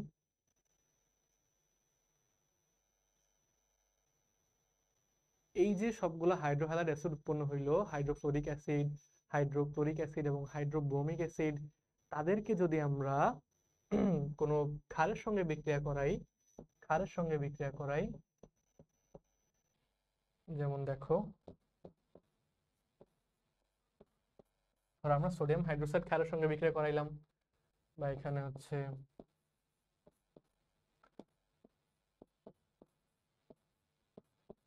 সবাইকেই সোডিয়াম হাইড্রোক্সাইড ক্ষারের সঙ্গে বিক্রিয়া করাইলাম, তাহলে তারা কি উৎপন্ন করবে? তারা যেহেতু অ্যাসিড, তারা ক্ষারের সঙ্গে বিক্রিয়া করে লবণ এবং পানি উৎপন্ন করবে। কি লবণ উৎপন্ন করলো দেখো, NaF প্লাস H2O। তারপরে হচ্ছে আমাদের হাইড্রোক্লোরিক অ্যাসিড, তারা সোডিয়াম হাইড্রোক্সাইডের সঙ্গে বিক্রিয়া করে তৈরি করবে সোডিয়াম ক্লোরাইড লবণ। আচ্ছা, তারপর হাইড্রোব্রোমিক অ্যাসিড, তারা সোডিয়াম হাইড্রোক্সাইডের সঙ্গে বিক্রিয়া করে উৎপন্ন করবে সোডিয়াম ব্রোমাইড লবণ আর পানি। আচ্ছা, তোমরা হচ্ছে কার্বনেট লবণেরটা আসলে ব্যাখ্যা করতে পারতা, বাট আমি হচ্ছে এখানেই শেষ করে দিচ্ছি খুব ইজিলি, কারণ অলরেডি 3 টাইপের বিক্রিয়া দেখালে এনাফ, এর চেয়ে বেশি আর প্রয়োজন হয় না, ঠিক আছে? আচ্ছা, ওটা অ্যাকচুয়ালি তোমাদের না করলেও চলবে, কার্বনেট ওটা দেওয়ার দরকার নেই, এই 3টা দিয়ে হচ্ছে আমরা আপাতত ব্যাখ্যা করে দিচ্ছি। দেখো কি বললাম, এই যে আমাদের প্রশ্নে চেয়েছিল আমাদের যে এক্স ওয়াই জেড অর্থাৎ ফ্লোরিন, ক্লোরিন, ব্রোমিন, এই মৌলগুলা একই গ্রুপের অন্তর্ভুক্ত কিনা। আমরা তো জানি তারা গ্রুপ নং 17-এর অন্তর্ভুক্ত, তাই না? সেম গ্রুপের, কিন্তু তারা যে একই গ্রুপের অন্তর্ভুক্ত এটা আমাদেরকে বুঝাইতে হবে। কিভাবে বুঝাইতে হবে? তারা যে সেম টাইপের বিক্রিয়া প্রদর্শন করে সেটা দিয়ে। তাহলে তারা সেম টাইপের বিক্রিয়া প্রদর্শন করে আমরা কি দেখাইলাম? প্রথমে তারা হাইড্রোজেনের সঙ্গে বিক্রিয়া করে এই কমন গ্যাস উৎপন্ন করছে, সেম টাইপের হাইড্রোহ্যালাইড গ্যাস উৎপন্ন করছে। এই গ্যাসকে যদি আমরা অ্যাকুয়াস সলিউশনে বা পানির মাধ্যমে নিই বা পানির সঙ্গে বিক্রিয়া করাই, তারা হাইড্রোহ্যালাইড অ্যাসিড উৎপন্ন করবে, সবাই hydrofluoric acid, hydrochloric acid, hydrobromic acid. অ্যাসিডগুলোকে যদি আমরা আবার ক্ষারের সাথে বিক্রিয়া করাই, তারা লবণ এবং পানি উৎপন্ন করে প্রশমন বিক্রিয়ার মাধ্যমে, ঠিক আছে? অ্যাসিডগুলোকে আমরা ক্ষারের সঙ্গে বিক্রিয়া করালাম, তারা লবণ এবং পানি উৎপন্ন করবে প্রশমন বিক্রিয়ার মাধ্যমে। আমরা আসলে এখান থেকেই বলতে পারি এই যে আমাদের এক্স ওয়াই জেড 3টা মৌল, অর্থাৎ আমাদের হচ্ছে ফ্লোরিন, ক্লোরিন, ব্রোমিন, তারা সেম টাইপের বিক্রিয়া প্রদর্শন করতেছে, তাদের ভৌত ধর্ম, রাসায়নিক ধর্ম, তাদের রাসায়নিক ধর্মটা প্রায় সেম, এই কারণে তারা একই গ্রুপের অন্তর্ভুক্ত, ঠিক আছে? আচ্ছা, তোমাদের হচ্ছে আর কার্বনেট লবণ দিয়ে এক্সপ্লেন করার প্রয়োজন নেই, 3টা বিক্রিয়া মোর দেন এনাফ আশা করি। তাহলে এই ছিল আজকে আমাদের ক্লাস। এখানে আমরা সব কয়টা ইম্পর্টেন্ট টপিক এবং সব কয়টা ইম্পর্টেন্ট প্যাটার্নের কোয়েশ্চেন ইনক্লুড করার চেষ্টা করেছি। আশা করি এই ক্লাসটা তোমাদের উপকারে আসবে। নিজেরা ক্লাসটা করো এবং বন্ধুদের কাছে শেয়ার করে দাও। আমাদের ফেসবুক গ্রুপে যুক্ত হয়ে যাও, পেজের সঙ্গে যুক্ত থেকো, এটা আমাদের ডিসক্রিপশনে এবং কমেন্ট বক্সে দেওয়া থাকবে লিঙ্কগুলো। তো এই ক্লাসগুলো করলে ইনশাল্লাহ পরীক্ষাতে তোমরা আটকাবা না, কারণ সবগুলো টাইপেরই প্রশ্ন কভার করা হয়েছে। ঠিক আছে, সবাইকে ধন্যবাদ। আসসালামু আলাইকুম।